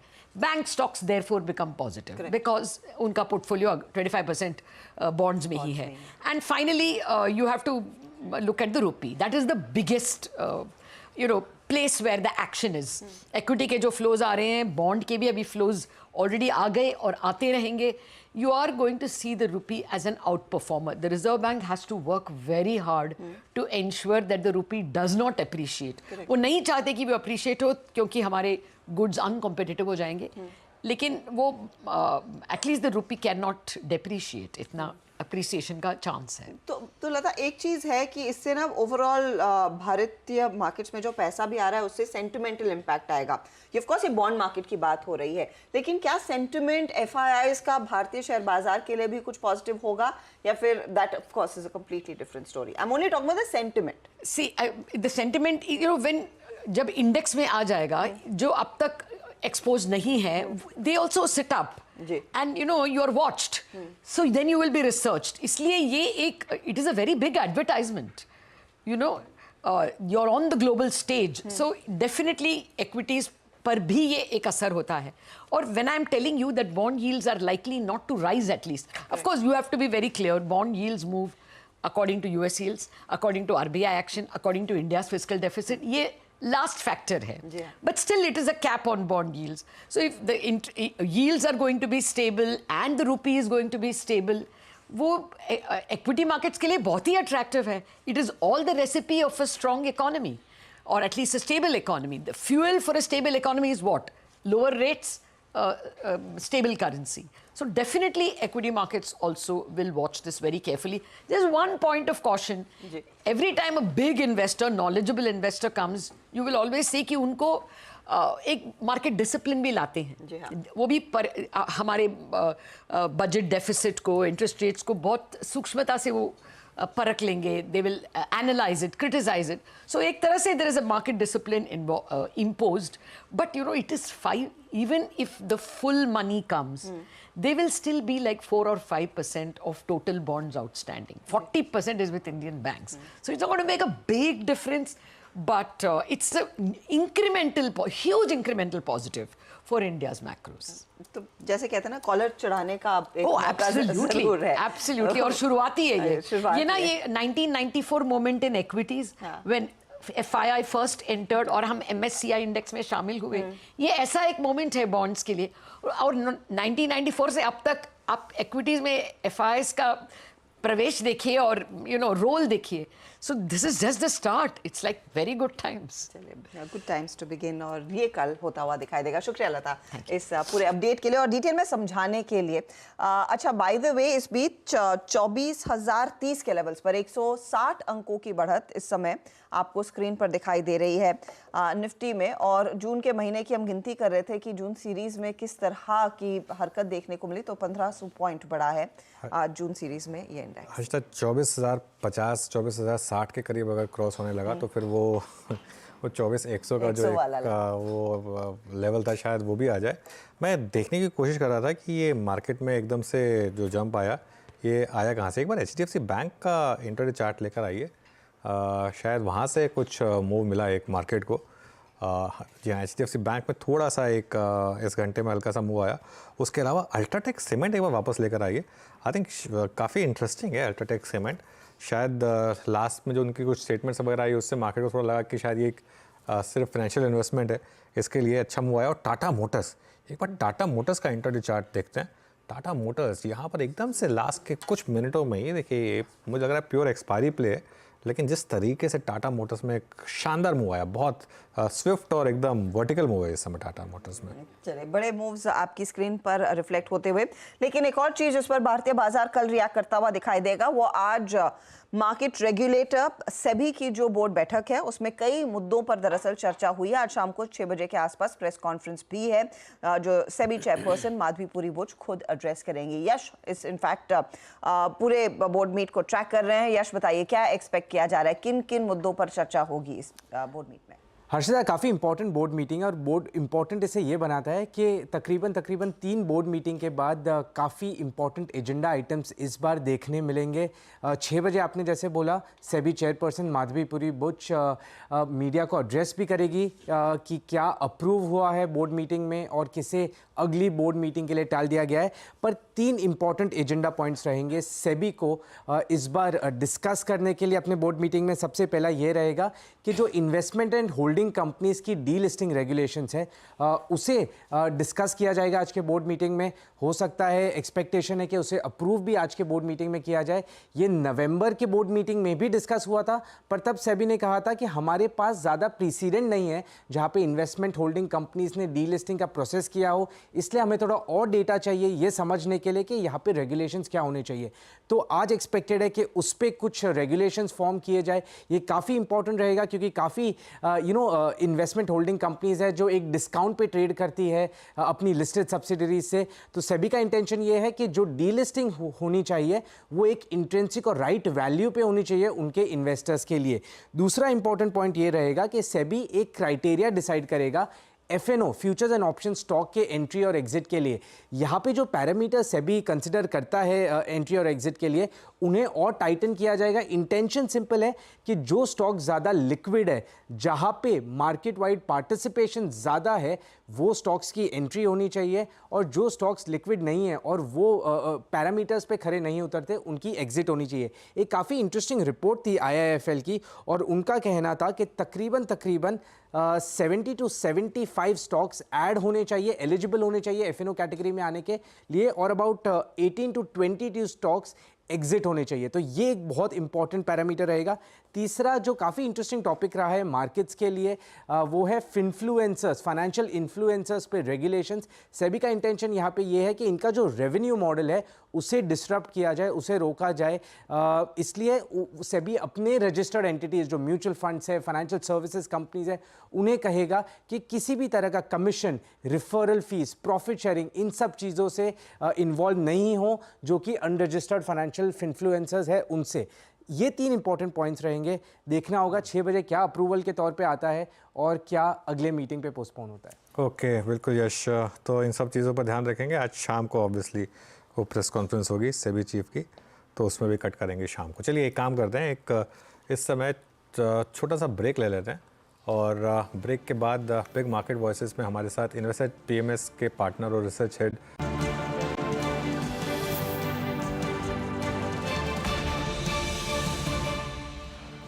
चलिए अब इन्वेस्टेड पीएमएस के पार्टनर और रिसर्च हेड अनिरुद्ध गर्ग हमारे साथ जुड़ गए हैं। Aniruddh, good afternoon. एक वन वे रैली मार्केट में इलेक्शन रिजल्ट के बाद के स्केयर के बाद से, क्या अब ये मार्केट थोड़ा आपको रिस्की लग रहा है या फिर अभी भी ये लग रहा है कि नहीं, कोई टेंशन नहीं है और इसी तरीके से चलेगा बाजार? Very good afternoon Anuj ji, thank you for having me. पहले तो आपको बहुत बहुत मुबारक, आपका 2, 3, 4, 5, 6 का टारगेट पूरा हुआ और मार्केट अब उससे आगे 20,000 की तरफ चल रही है। अनुज जी, मुझे लगता है कि जैसे हमारी लास्ट टाइम बात हुई थी कि markets in bull runs always feed on bad news. जो ये बैड न्यूज आई वो एक बहुत ही अच्छा मौका था मार्केट में एंटर करने का, और ये बैड न्यूज जो आई थी ये अभी भी बहुत रीसेंट है।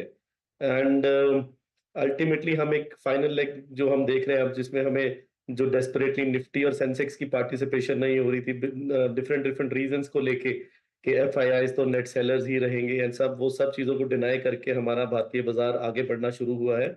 और हमें अभी ऐसा लगता है कि कम से कम यहाँ से 10-1% की और मार्केट में गुंजाइश है। Okay, interesting. 10% की अगर अनिरुद्ध जी आपको गुंजाइश और नजर आ रही है, और आप जो वो 4 जून की घटना को मानते हैं कि वो भी बहुत नज़दीकी भविष्य की, नज़दीकी दौर की घटना थी, दैट मीन्स रिवॉर्ड है। रिवॉर्ड कहाँ पर है? अगर मैं इसी को ट्रांसलेट करूँ सेक्टोरल इंडेक्सेस पे या फिर स्टॉक्स पे, बेटर रिवॉर्ड जब आप कहते हैं कि अभी भी परसिस्ट करता है, कहाँ पर है? देखिए सर, वीरू जी, पहले तो very good afternoon. And market बहुत ही ज़्यादा सिलेक्टिव हुआ है, तो हमें बहुत ही ज़्यादा देखना पड़ेगा ग्रोथ कहाँ पे है। तो ग्रोथ, हम तो पिछले 2 साल से ग्रोथ को एक ही जगह देख रहे हैं, that is capex, railways, defence, infrastructure and power. Second story आती है प्रीमियमाइजेशन की। प्रीमियमाइजेशन में भी अभी बहुत स्टीम बाकी है, it is just started. China के अगर ग्रोथ थोड़ा सा भी बेटर होता है तो हमें मेटल्स में भी कुछ आगे तेजी लगता है कि आनी चाहिए। तो ये 3 सेक्टर हैं जिसपे हम कुछ पोजीशंस बना रहे हैं। Disclaimer, it is not a recommendation to buy and sell any of these sectors. और कौन कौन से सेक्टर्स बोले आपने? मेटल सुना मैंने। जी सर।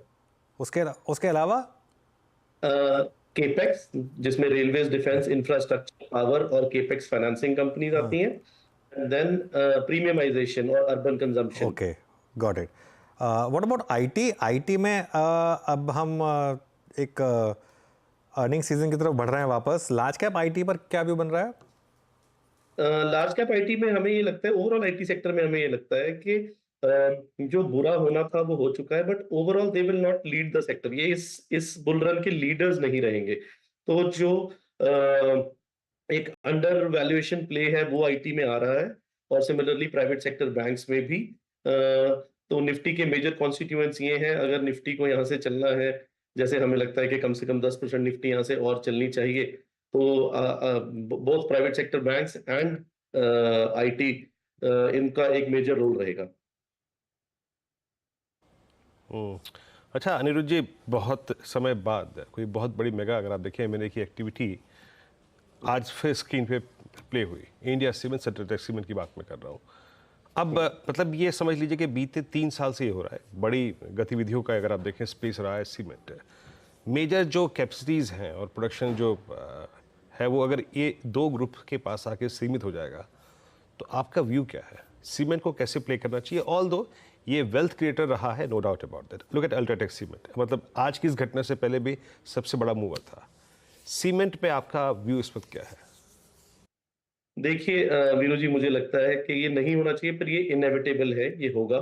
बड़े हाउसेस और बड़े होते जाएंगे in coming time, specially in old economy sectors like cement and steel, जिनमें कुछ टेक्नोलॉजिकल नो हाउ या टेक्नोलॉजिकल एडवांसमेंट की बहुत ज्यादा जरूरत नहीं है, या जहाँ पे ब्रांड्स बहुत ज्यादा प्रिवेल नहीं करते, जहाँ पे ब्रांड पावर बहुत ज्यादा नहीं है। तो cement, this is an old economy run, ये ओल्ड इकोनॉमी वैल्यू रन चल रहा है, और इसमें जो इंफ्रास्ट्रक्चर और इन्वेस्टमेंट साइकिल चलता है, इसमें cement is a major contributor. तो सीमेंट ने हमें बहुत अच्छे पीछे रिटर्न्स बना के दिए भी हैं, और अगले 2 साल के लिए हमें लगता है कि cement sector as a whole should outperform the benchmark as a whole. But yes, I think ये जो मूव हुई है, कोई भी कैपेसिटी एक वेल रन ग्रुप के पास अगर जा रही है, स्पेशली ऑफ अल्ट्राटेक और हम इंडिया सीमेंट्स की बात करें, from when it changes hand from I would say a mediocre group to a well run group, it is always better for the shareholders and markets as a whole. तो ये एक अच्छा relative change है, and इसका फायदा जरूर UltraTech और India cements दोनों के ही शेयर होल्डर्स को होना चाहिए। ओके, अनुराग जी, एक स्टॉक जहां पर काफ़ी समय से मार्केट परेशान था लेकिन फाइनली पिछले महीने मूव आया, वो है HDFC बैंक। आपके PMS में है क्या, और क्या इस समय व्यू है स्टॉक पर? जी नहीं अनुज जी, हमारे पास HDFC बैंक नहीं है, और लेकिन हमें ये लगता है, एज जैसे मैंने आपको बताया, कि हमें नहीं लगता कि HDFC बैंक इस बुल रन में लीडर रहेगा। बट ऑन अ लीडर तो देखिए साफ मार्केट में दिख ही रहे हैं कि कहाँ पे ग्रोथ आ रही है। मार्केट्स बहुत कॉम्प्लिकेट नहीं है Anuj ji, markets are very very simple. इनको जहां ग्रोथ दिखती है, ये वहां जो मनी है उधर फ्लो करने लग जाता है। ग्रोथ बस कंसिस्टेंट होनी चाहिए, और अगले 3 से 4 साल की विजिबिलिटी होनी चाहिए ग्रोथ की। अगर वो है तो पैसा उस ग्रोथ को फॉलो करेगा। HDFC बैंक में तो अंडर वैल्यूएशन प्ले है, जो कि हमें लगता है प्ले आउट हो रहा है, और अगले 2 से 3 महीने कम से कम ये प्ले आउट होना चाहिए।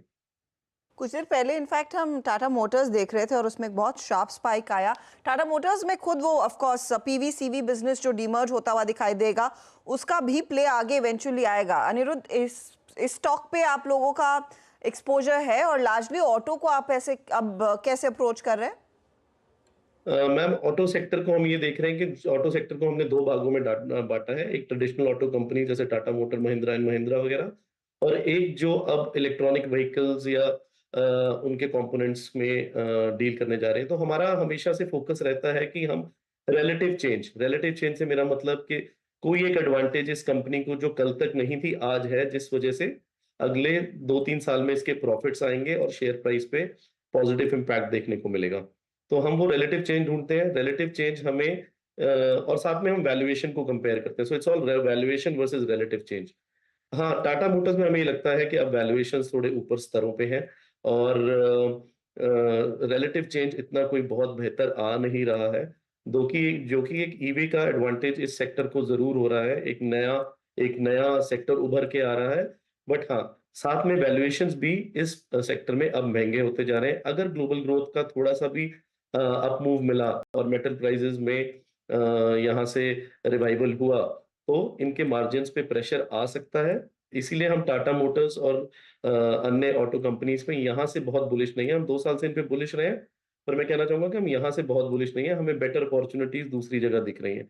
हाँ, ऑटोज में अगर हम दूसरे देखें जहाँ पे बैटरीज और दूसरा रिलेटिव चेंज दिखता है, जहाँ पे गवर्नमेंट स्कीम्स और एक नया मार्केट क्रिएट होने जा रहा है, वहां पे हमें लगता है ऑटोज में एक अच्छी अपॉर्चुनिटी है अगले 2 से 3 साल के लिए। क्योंकि अनिरुद्ध जी, आप इस शब्द का इस्तेमाल बार बार कर रहे हैं, अपॉर्चुनिटी। अब एक इवेंट बस 20-25 दिन के अंतराल में लाइंड अप है, दैट्स यूनियन बजट। कैसा रहेगा ये बजट आपके अनुमान के मुताबिक? क्योंकि अब कुछ स्टेट इलेक्शंस को भी अगर आप देखें, आप टारगेट करना है, उस मद्देनजर आपका व्यू, प्रिपरेशन, कुछ सेक्टर्स को प्रिफर किया हो, कुछ सर्टेन स्टॉक्स? ओके, देखिए वीरू जी, मैं बजट का स्पेशलिस्ट तो नहीं हूं, पर मैं एक स्टडी कर रहा था अभी अपने रिसर्च हाउस के साथ, जिसमें हमें ये लगता है कि जो ये गवर्नमेंट है, इसको स्टेटस को ज्यादा पसंद है। तो हम स्टेटस को के फेवर में ही जा रहे हैं कि जो चल रहा है, जैसे चल रहा है चलने दीजिए, यही हो जाए तो बहुत है। जो कैपिटल गेन्स को लेके हर बार एक अटकलें लगाई जाती हैं, वो इस बार भी लगाई जाएंगी, पर वो हमें लगता है वैसे ही प्ले आउट हो जाएंगी। गवर्नमेंट को एक झटका तो लगा है इन टर्म्स ऑफ जो वोट शेयर, जो सीट शेयर उन्होंने सोचा था, उस हिसाब से अराउंड 10 से 15% कम आया है। लेकिन हमें ये लगता है कि ये गवर्नमेंट का एक बहुत लॉन्ग टर्म विजन है, और चीज़ों को जो इन्होंने इतनी मेहनत करके इस्टेब्लिश करी है, उनको ये डिस्टर्ब नहीं करना चाहेंगे। अगले कुछ सालों में इंडिया में inflow whether in terms of FIIs और इन टर्म्स के जो हम स्पेंडिंग कर रहे हैं वो मुझे लगता है कि बढ़ ही बहुत जाएगा कि तो ये इन सब बातों को हमें सोचने की जरूरत ही नहीं पड़ेगी कि गवर्नमेंट के कैपिटल एक्सपेंडिचर का पैसा रेवेन्यू एक्सपेंडिचर में तो नहीं लेके जा रही। ये इंडिया का बहुत ही बढ़िया टाइम है। $4 ट्रिलियन टू $10 ट्रिलियन इकोनॉमी में वी सी व्हाट, मतलब हर साल 2 साल में वो ऐड हो जाता है जो पिछले 50 साल में काम हुआ होता है। बिल्कुल। तो आप समझिए कि ये बहुत ही ज्यादा वंडरफुल टाइम है। बजट मुझे लगता है एक स्टेटस को बजट ज्यादा रहेगा और 10% का कैपिटल एक्सपेंडिचर इंक्रीज भी मिला तो मोर देन इनफ। ऑलराइट, चलिए बहुत बहुत शुक्रिया आज हमारे साथ जुड़ने के लिए और हमसे बात करने के लिए। आगे बढ़ें इससे पहले एक बार जरा गेल का चार्ट लेकर आइए। और वो शिल्पा जी ने जो 220 का कॉल ऑप्शन सजेस्ट किया था वो 760 पर था, अब 860 870 के करीब आ गया है वो ऑप्शन। शिल्पा जी इसको मतलब कैरी करना है ना कल के लिए, कोई आज निपटाने वाला ऑप्शन तो नहीं था ये? नहीं ऑफ कोर्स लॉट साइज काफ़ी बड़ा है। अगर किसी को इंट्राडे में अगर आपको 4-5 का गेन आता है ऑप्शन में तो मुझे लगता है कि काफ़ी अच्छा रहता है। अगर से कोई सेफ ट्रेडर्स हैं तो मुझे लगता है बुक भी कर सकते हैं। किसी को थोड़ा रिस्क लेना है तो ले सकते हैं। मुझे लगता है गेल की पोजीशनिंग काफ़ी स्ट्रॉन्ग है। It should do 225 to 230 July series में, तो इसमें ये ऑप्शन आपको वो 11-12 रुपये का टारगेट बना के दे सकता है। ओके 11-12 रुपये बन सकते हैं, लेकिन अगर आप कंजर्वेटिव ट्रेडर आज ही बुक करना चाहें तो वो भी कर सकते हैं क्योंकि ये ग्रिप में होगी ट्रेड। चलिए कल की तैयारी करेंगे। अब पहले यतिन के पास चला जाए, डीलिंग रूम चेक का। यतिन गुड आफ्टरनून, कौन सा स्टॉक्स पर डीलर की नज़र? तो पॉलीकैब और पिछले आधे घंटे में आप देख रहे हैं पॉलीकैब में एक सडन फॉल देखने को मिल रहा है अच्छे वॉल्यूम्स के साथ। इनफैक्ट जुलाई सीरीज़ में ओपन इंटरेस्ट 15% ऊपर है। बड़ा शॉर्ट पोजीशन आपको जुलाई सीरीज़ में बनता हुआ दिखाई पड़ रहा है। डीलर्स की अगर आप माने तो बाजार में एक बड़ी ब्लॉक डील की बज़ है जो डिस्काउंट पे हो सकती है। उसके चलते आज एक डीलर्स की तरफ से STBT की कॉल आ रही है और स्टॉक भी लगभग 2.5-3% के दबाव के साथ ट्रेड कर रहा है। हालांकि फ्लिप साइड पे बाइंग साइड पे हिंडाल्को जुलाई सीरीज़ के लिए डीलर्स एक पोजिशनल बाय कॉल दे रहे हैं 700-750 के टारगेट्स के लिए। और हिंडाल्को में काफ़ी सारे डोमेस्टिक म्यूचुअल फंड्स खरीदारी कर रहे हैं। ओपन इंटरेस्ट और रोल ओवर्स भी अच्छे हुए हैं, तो तेज़ी की साइड पे हिंडाल्को डीलर जो है पसंद कर रहे हैं और अपने क्लाइंट्स को रेकमेंड कर रहे हैं। ओके चलिए, तो तेज़ी की साइड पर हिंडाल्को, मंदी की साइड पर पॉलीकैब, ये डीलर्स की तरफ से एक समय कॉल्स आती हुई आगे बढ़े और BTST कॉल्स लें। इससे पहले एक बार एक चार्ट लेकर आइए वोडाफोन आइडिया का, और फिर से एक शानदार मूव। और अब देखिए 1865 इस समय स्टॉक ऑलमोस्ट 19 रुपये का स्टॉक बनने वाला है। ये स्टॉक याद होगा आपको, FPO आया था 11 रुपये पर हर्षदा, और एक हमने एक बहुत क्लियर कट उसमें लोगों को बोला था कि FPO में अप्लाई करिएगा और FPO अप्लाई करने के बाद बस उसको छोड़ दीजिएगा क्योंकि वो फिर वहाँ पर GQG वगैरह सब आ गए। तो 11 रुपये पर अगर आपने लिया है तो आपका ऑलरेडी ऑलमोस्ट 65-70% रिटर्न बन चुका है 1.5 महीने में। इस तरीके के रिटर्न्स इसने आपको कमा के दिए हैं। चलिए अब BTST STBT कॉल से शुरू करते हैं। गाबा सर क्या कैरी करेंगे कल के लिए? क्लियर कट बिल्कुल रहेगा टाटा मोटर्स, जो बाउंस बैक मिला है, ये रिवर्सल बार है। ट्रेड कर रहा है 973 पर, मेरे ख्याल से 1000 की तरफ जा रहा है टाटा मोटर्स। स्टॉप होगा 960 का, जाना चाहिए टाटा मोटर्स। शिल्पा आपका ट्रेड? जी मेरा ट्रेड रहेगा ITC में एक मोमेंटम आ रहा है और अगर आप जुलाई सीरीज़ की प्लेसमेंट में देखेंगे तो 420 पे सपोर्ट है और यहाँ से अपसाइड 445 से 460, तो मतलब रिस्क रिवॉर्ड बहुत फेवरेबल है पोजिशनल ट्रेड के लिए भी। तो मुझे लगता है ITC में लॉन्ग रहना चाहिए BTST भी and as for July series. Okay ITC futures 427.90 पर आप। ओके शिल्पा जी, मेरे ख्याल से टीम सुन नहीं पाई, आपके टारगेट्स क्या होंगे, स्टॉप लॉस क्या होंगे? BTST के स्टॉप लॉस आप यहाँ पे 418 का रखिए। जो पहला टारगेट रहेगा वो 440 से लेके 445 के बीच में रहेगा। इसके ऊपर सस्टेन करता है तो आपको पोजिशनली 460 के भी लेवल्स आते हुए मिलेंगे। ओके चलिए, तो अब टारगेट स्टॉप लॉस मिल गए हैं। 24,067 निफ्टी अब डे हाई पर, ऑल टाइम हाई पर। मानस आपका ट्रेड? विनय जी देखिए, मेरा ट्रेड रहेगा ABB का। ABB ने अपने 20 डे मूविंग एवरेज पे सपोर्ट लेके 10 डे मूविंग एवरेज को रीगेन किया है, तो ABB के फ्यूचर में खरीदारी करने की राय रहेगी। करंट लोज पे खरीदारी कर सकते हैं। स्टॉप लॉस लगाना है 8550 का ABB के फ्यूचर में, और टारगेट सेट करने हैं 8850 के ABB का फ्यूचर। तेजी की रुचित आपका ट्रेड? एनटीपीसी में खरीदारी करके जाने की सलाह रहेगी। स्विंग हाई जो पिछले कुछ दिनों में पहले बना था उसको सरपास कर रहा है स्टॉक, वॉल्यूम्स भी अच्छे हैं, तो करंट लेवल्स पे 370 के नीचे स्टॉप लॉस करके बाइंग करके जा सकते हैं 390 के अराउंड के टारगेट्स के लिए। ओके, और आप प्रशांत के पास चलते हैं। प्रशांत जी, आपका BTSC trade. Prashant ji unmute करिए। जी सॉरी अनुज जी, मैंने 12 बजे के शो में डिक्सन रेकमेंड किया था जो ऑलमोस्ट टारगेट हिट हो रहे हैं डे हाई पे, तो इसको मैं BTST के लिए भी रेकमेंड करूंगा। मेरा टारगेट अब 12,000 का होगा और जो स्टॉप लॉस होगा उसको ऊपर 11,770 11,770। ओके, तो यहाँ पे ट्रेड्स पूरे हो गए और अब आते हैं इंडिसेस पे। 24,065 पे, 52,852 पे निफ्टी और निफ्टी बैंक माफ कीजिएगा, और निफ्टी IT 760 अंक ऊपर है। अनुज, इंडेक्स पर व्यू क्या रहेगा और कल के लिए क्या कैरी करना है? देखिए वीरू, एक चीज़ है इसमें, यहाँ पर अगर आप चाहें तो थोड़ा सा प्रॉफिट बुक कर सकते हैं, क्योंकि बहुत वन वे मार्केट में मूव आया है। लेकिन अगर आप अग्रेसिव ट्रेडर हैं तो आप कैरी कर सकते हैं, क्योंकि क्लोज़ काफ़ी अच्छी है, क्लोज़ काफ़ी अच्छी है। तो अगर आप एग्रेसिव ट्रेडर हैं तो कैरी करें, कंजर्वेटिव ट्रेडर हैं तो थोड़ा प्रॉफिट भले ही बुक कर लें। और कंजर्वेटिव ट्रेडर हैं तो कल आपको मार्केट फिर एंट्री दे सकता है, क्योंकि ऐसा नहीं होगा कि कल फिर एक और 200 पॉइंट का गैप अप हो जाए। हालांकि मार्केट ने आज एक चीज़ क्लियर कर दी है कि 24,000 के ऊपर अब ट्रेड करने को तैयार है मार्केट, वरना क्लोज़ यहाँ नहीं होता। जिस तरीके से क्लोज़ हो रहा है, और वो 24,100 की जो मैंने बात की थी, वो मुझे लग रहा है कि शायद एक फीलिंग आ रही है कि लास्ट ट्रेडेड रेट शायद वो 24,100 ही होगा, भले ही एडजस्टेड रेट उस पर ना हो, लेकिन एक बार मुझे लग रहा है कि 24,100 आज स्क्रीन पर एक बार के लिए दिख जाएगा। 24,200 की कॉल बेच सकते हैं आप अगले हफ्ते की। वो कॉल काफ़ी महंगी हो गई होगी एकदम से, जो स्पर्ट आया इसकी वजह से। वो आपको प्रॉपर्ली हेज कर देगा कल को, अगर आपको कोई बड़ा गैप डाउन मिलता है तो ये एक और ऑप्शन है जो आप चाहें तो यूज़ कर सकते हैं। और एक चीज़, इस समय निफ्टीज में ही रहें, बैंक निफ्टी से भी थोड़ा दूर रहें। निफ्टी को लीडरशिप मिल रही है कहीं ना कहीं से, कल शायद कहीं और से मिल जाएगी, लेकिन लीडरशिप निफ्टी के साथ ही है इस समय, तो निफ्टी के साथ रहें। कुछ टाइम के लिए बैंक निफ्टी को अवॉइड कर दें। और हाँ, मिड कैप और स्मॉल कैप में अभी भी प्रीएम्प्टिव ट्रेड ना लें, अभी भी निफ्टी के साथ रहें, क्योंकि मोमेंटम, जहाँ मोमेंटम है ना वहीं पर रहना चाहिए। 24,085, अब 24,100 हटता बस हो जाए हिट, तो एक थोड़ा सा एक हमारा जो एक कहते हैं ना एक मान रखने वाली बात हो जाती है ना, वो हो जाएगा बस बेसिकली। आप देखिए उसी तर्ज पर ये मोमेंटम पकड़ चुका है। 24,084 के लेवल्स तो आ ही गए हैं, बस थोड़े से और पुश की ज़रूरत है। वैसे अनुज आप मान ही सकते हैं, क्योंकि उसके काफ़ी करीब 87 तो हो ही गया था, लगभग 90 तो हो ही गया था। हाँ 87 हो गया था, लेकिन क्या है ना, एक एग्जैक्ट लेवल जो आ जाए ना उसका अलग ही मज़ा होता है। हाँ, ऑफ कोर्स। जब वो 2, 3, 4, 5, 6 आया था और उस दिन ऑलमोस्ट उसी लेवल पे जब क्लोज हुआ था, तो उसकी एक अलग ही फीलिंग थी। उससे पहले भी वो गया था वहाँ तक ऑलमोस्ट, लेकिन उस पर क्लोज नहीं हो पाया था। फिर जब वो क्लोज हुआ था तो एक उसका एक अलग सिग्निफिकेंस था।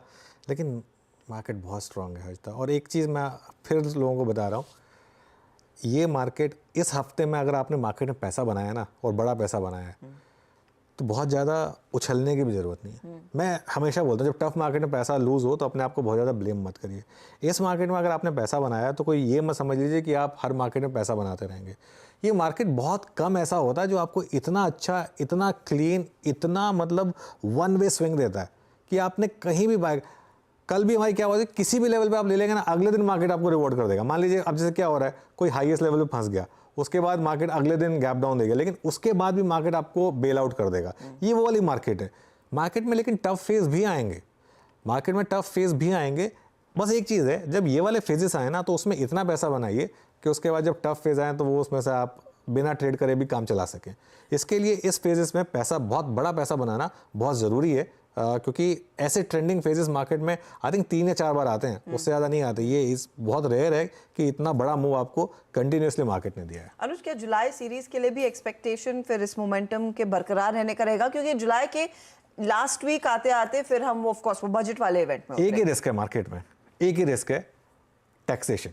बजट से पहले वो ये F&O को लेकर फिर कुछ टैक्सेशन, कैपिटल गेंस को लेकर फिर कुछ टैक्सेशन, ये सब कयास लगने शुरू हो जाएंगे। वो इकलौता रिस्क है मार्केट के पास। बाकी इस मार्केट ने आपको बता दिया अर्शदा, खराब से खराब ग्लोबल क्यूज हुए हों, चाहे खराब से खराब आपका परसीव्ड डोमेस्टिक क्यू रहा हो, मार्केट वन वे चला है, तेज़ी में चला है मार्केट। तो इसके लिए एक रिस्क यही रहेगा कि कल को कुछ बजट से लेके कुछ अगर इन्फॉर्मेशन आ जाए कि नहीं टैक्स वैक्स बढ़ने वाला है, वो रिस्क रहेगा, बट वो रिस्क तो आपको लेना पड़ेगा फिर।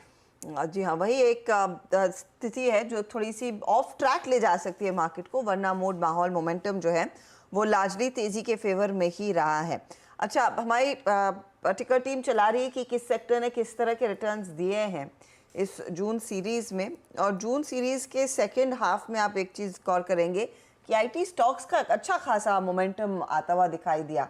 अब पहले वो ऑफ कोर्स कुछ चुनिंदा मिड कैप्स तक सीमित था, फिर वो एक्सटेंड हुआ, दिग्गजों में अच्छी खासी तेज़ी आई, और आज एक महीने में आप देखेंगे करीब 6-6.25% तक के गेंस निफ्टी आईटी आपको कमाकर दे चुका है। साथ ही साथ टेलीकॉम स्टॉक्स के लिए भी एक अच्छा महीना उभर कर आया है। और जाते जाते भारतीय एयरटेल पर एक व्यू ले लेते हैं, क्योंकि भारतीय एयरटेल में इस हफ्ते ऑफ कोर्स हमने देखा एक अच्छा खासा मोमेंटम, कल परसों से ही हम देख रहे हैं 1485 पर आज वो क्लोज आ रहा है। मानस, ये अगली सीरीज जुलाई के लिए किन लेवल्स की तैयारी होगी अगर यही मोमेंटम आगे और बढ़ता है, बरकरार रहता है? तो देखिए, मैं तो बहुत पॉजिटिव हूँ, क्योंकि कल जिस तरह ब्रेकआउट देखने को मिला था और उसके बाद आज हमें फॉलोअप देखने को मिला, उसको देख के लग रहा है कि शायद अब 1550 के टारगेट आपको सेट करने हैं। पोजीशन ट्रेड आप करंट लेवल्स पे भी ले सकते हैं। स्टॉप लॉसेस 1454 के नीचे लगाने हैं। ओके, भारतीय एयरटेल टेलीकॉम स्टॉक्स में मूव काफ़ी स्ट्रॉन्ग, चाहे रिलायंस हो, चाहे भारतीय एयरटेल हो, चाहे वोडाफोन आइडिया हो। एक दो स्टॉक्स का मैं यहाँ पे और उल्लेख करता हूँ जहाँ पे मोमेंटम अच्छा है। हालांकि रोलोवर्स के जो आई थिंक मैं स्टैंड दिख रहा था, मैं कल सुबह ही आई थिंक उस पर कमेंट करूँगा, लेकिन एक दो स्टॉक्स और लिखाइए। इंडस टावर्स 3% ऊपर 366, 2 बजे की कमेंट्री मैंने शामिल किया था इसको। अब ये डे हाई पे क्लोज हो रहा है, और इंडस टावर्स पे टिपिकल आई थिंक 24 अप्रैल 2024 के बाद के तीनों हाइज, यानी एक बार 24 अप्रैल को लगा था, उसके बाद 4 जून को, और now it's again 366.95 in rolling, spot में करीब 369। शिल्पा जी, आपका टेक इंडस टावर्स पे? मैं आई थिंक रोलोवर्स की फिगर्स को देखकर, क्योंकि इस पर रोलोवर कॉस्ट काफ़ी पॉजिटिव है, काफ़ी अगर आप देखिए इंप्रूव भी हुई है, आपका टेक क्या होगा इस पर? जी बिल्कुल, यहाँ पे इंडस टावर की अगर बात करेंगे तो बहुत स्ट्रांग है। यहाँ पे 365 के लेवल्स के लिए आप इसमें लॉन्ग वेनर रह सकते हैं।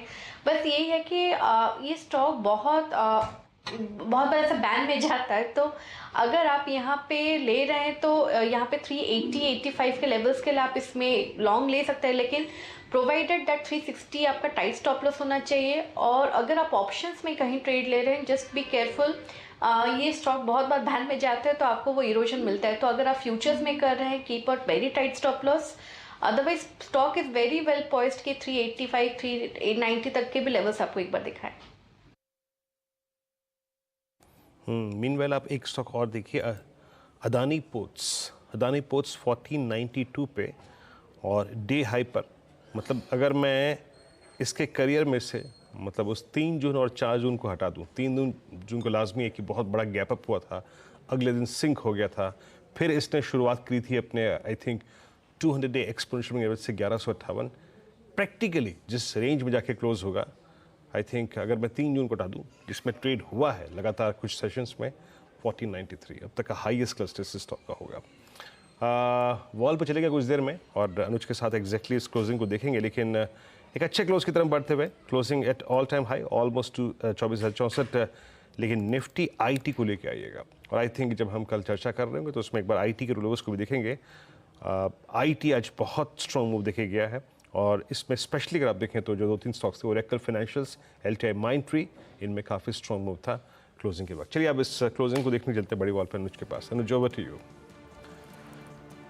बिल्कुल, चलिए फिर क्लोजिंग की तरफ बढ़ते हैं। और इस समय मार्केट में करीब करीब निफ्टी 194 पॉइंट ऊपर, बैंक निफ्टी हालांकि आज थोड़ा सा नीचे था, करीब 67 पॉइंट नीचे। आईटी इंडेक्स करीब 2% ऊपर, और मिड कैप इंडेक्स आधा % ऊपर। स्मॉल कैप इंडेक्स आएगा आपकी स्क्रीन पर। Small cap index actually down था, यही कारण था कि एडवांस डिक्लाइन ख़राब था। 808 बढ़ने वाले शेयर थे और करीब 1600 गिरने वाले शेयर थे, लेकिन आज का क्लियर कट मोमेंटम था आईटी में। 2% का मूव निफ्टी आईटी इंडेक्स में आज आपको दिखाई दिया, और ये आज का सेक्टर ऑफ द डे। चलिए एक बार सेक्टोरल हीट मैप देख लेते हैं, सेक्टोरल ब्रेथ कैसी रही वो देख लेते हैं। उसमें FMCG करीब करीब 0.5% ऊपर, ऑयल एंड गैस 1% ऊपर, निफ्टी IT करीब करीब 2% ऊपर, CPSE करीब करीब 0.8% ऊपर, निफ्टी ऑटो करीब करीब 0.8% ऊपर और निफ्टी मेटल्स ये भी करीब करीब 0.7% ऊपर रहा। उसके अलावा अब निफ्टी का हीट मैप देखते हैं, यहाँ पर कहाँ तेज़ी रही, कहाँ पर मंदी रही। सबसे ऊपर आज अल्ट्राटेक सीमेंट ऑब्वियसली 5.5% ऊपर, उसके बाद IT stocks LTI, Mindtree, Wipro, NTPC, Grasim, doctor Reddy's, JSW steel, BPCL, Tata Motors, Infosys, TCS यहाँ पर शानदार तेज़ी रही।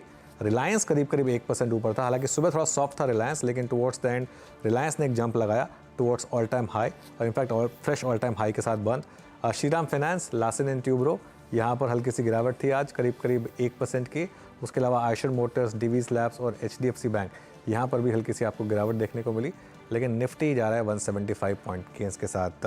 हर्षदा, कुछ मिड कैप के अगर आप स्टॉक पढ़ना चाहें और बताना चाहें। अनुज, इनफैक्ट कुछ आउट परफॉर्मर्स जो आज रहे हैं और स्पेशली आज के दिन सीमेंट कंपनियों में जो जोश देखने को मिला था, इंडिया सीमेंट्स करीब 12% ऊपर आप देखिएगा, मनप्पुरम फाइनेंस में करीब 7% तक के गेंस, वोडाफोन आइडिया का हम जिक्र कर रहे थे कुछ ही देर पहले, 3.5% तक की तेजी, 18.70 पर एक क्लोज आता हुआ दिखाई देगा।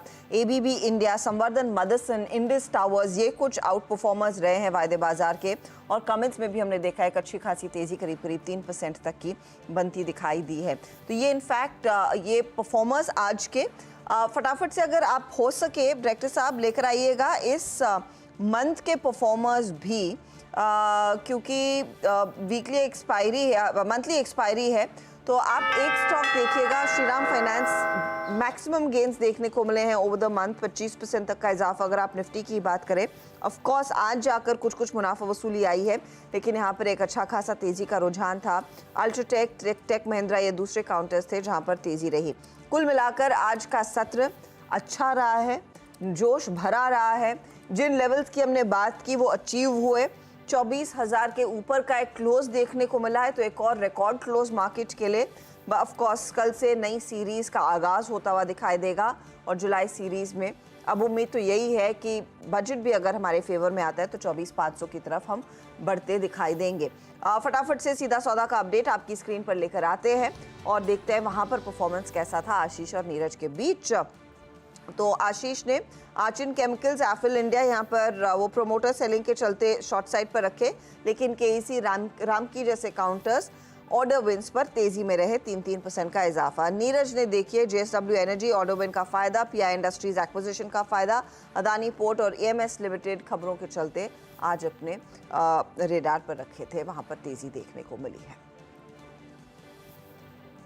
अच्छी तेजी थी इस महीने, अच्छा महीना होता है जून का और अभी काम करते हैं। हाँ, बेस्ट महीना होता है जून का। क्या कोई बात नहीं, सारे महीने अच्छे होते हैं और वेल्थ क्रिएट बीरो की तो वैसे भी डबल सेलिब्रेशन होती है ना, बीरो के लिए डबल सेलिब्रेशन होती है, एक के बाद एक। डबल सेलिब्रेशन, एक के बाद एक। पर अब एक काम करते हैं अनुज, कल की तैयारी यानी जुलाई सीरीज का कमेंसमेंट, लेकिन उम्मीद करते हैं जब जुलाई की सीरीज में जाएं तो फाइनल का रास्ता साफ हो। मैन इन ब्लू के लिए शुभकामनाएं एक बार फिर से पूरी आवाज़ की टीम के साथ देते हैं कि जब कल हम मुलाकात करें तो फाइनल में भारतीय टीम जा चुकी हो। इन्हीं उम्मीदों के साथ इस कार्यक्रम को यहीं समाप्त करते हैं। अगली सुबह यानी कल आपसे फिर मुलाकात होगी मॉर्निंग कॉल में, उसके बाद मुनाफे की तैयारी में। तब तक के लिए नमस्कार।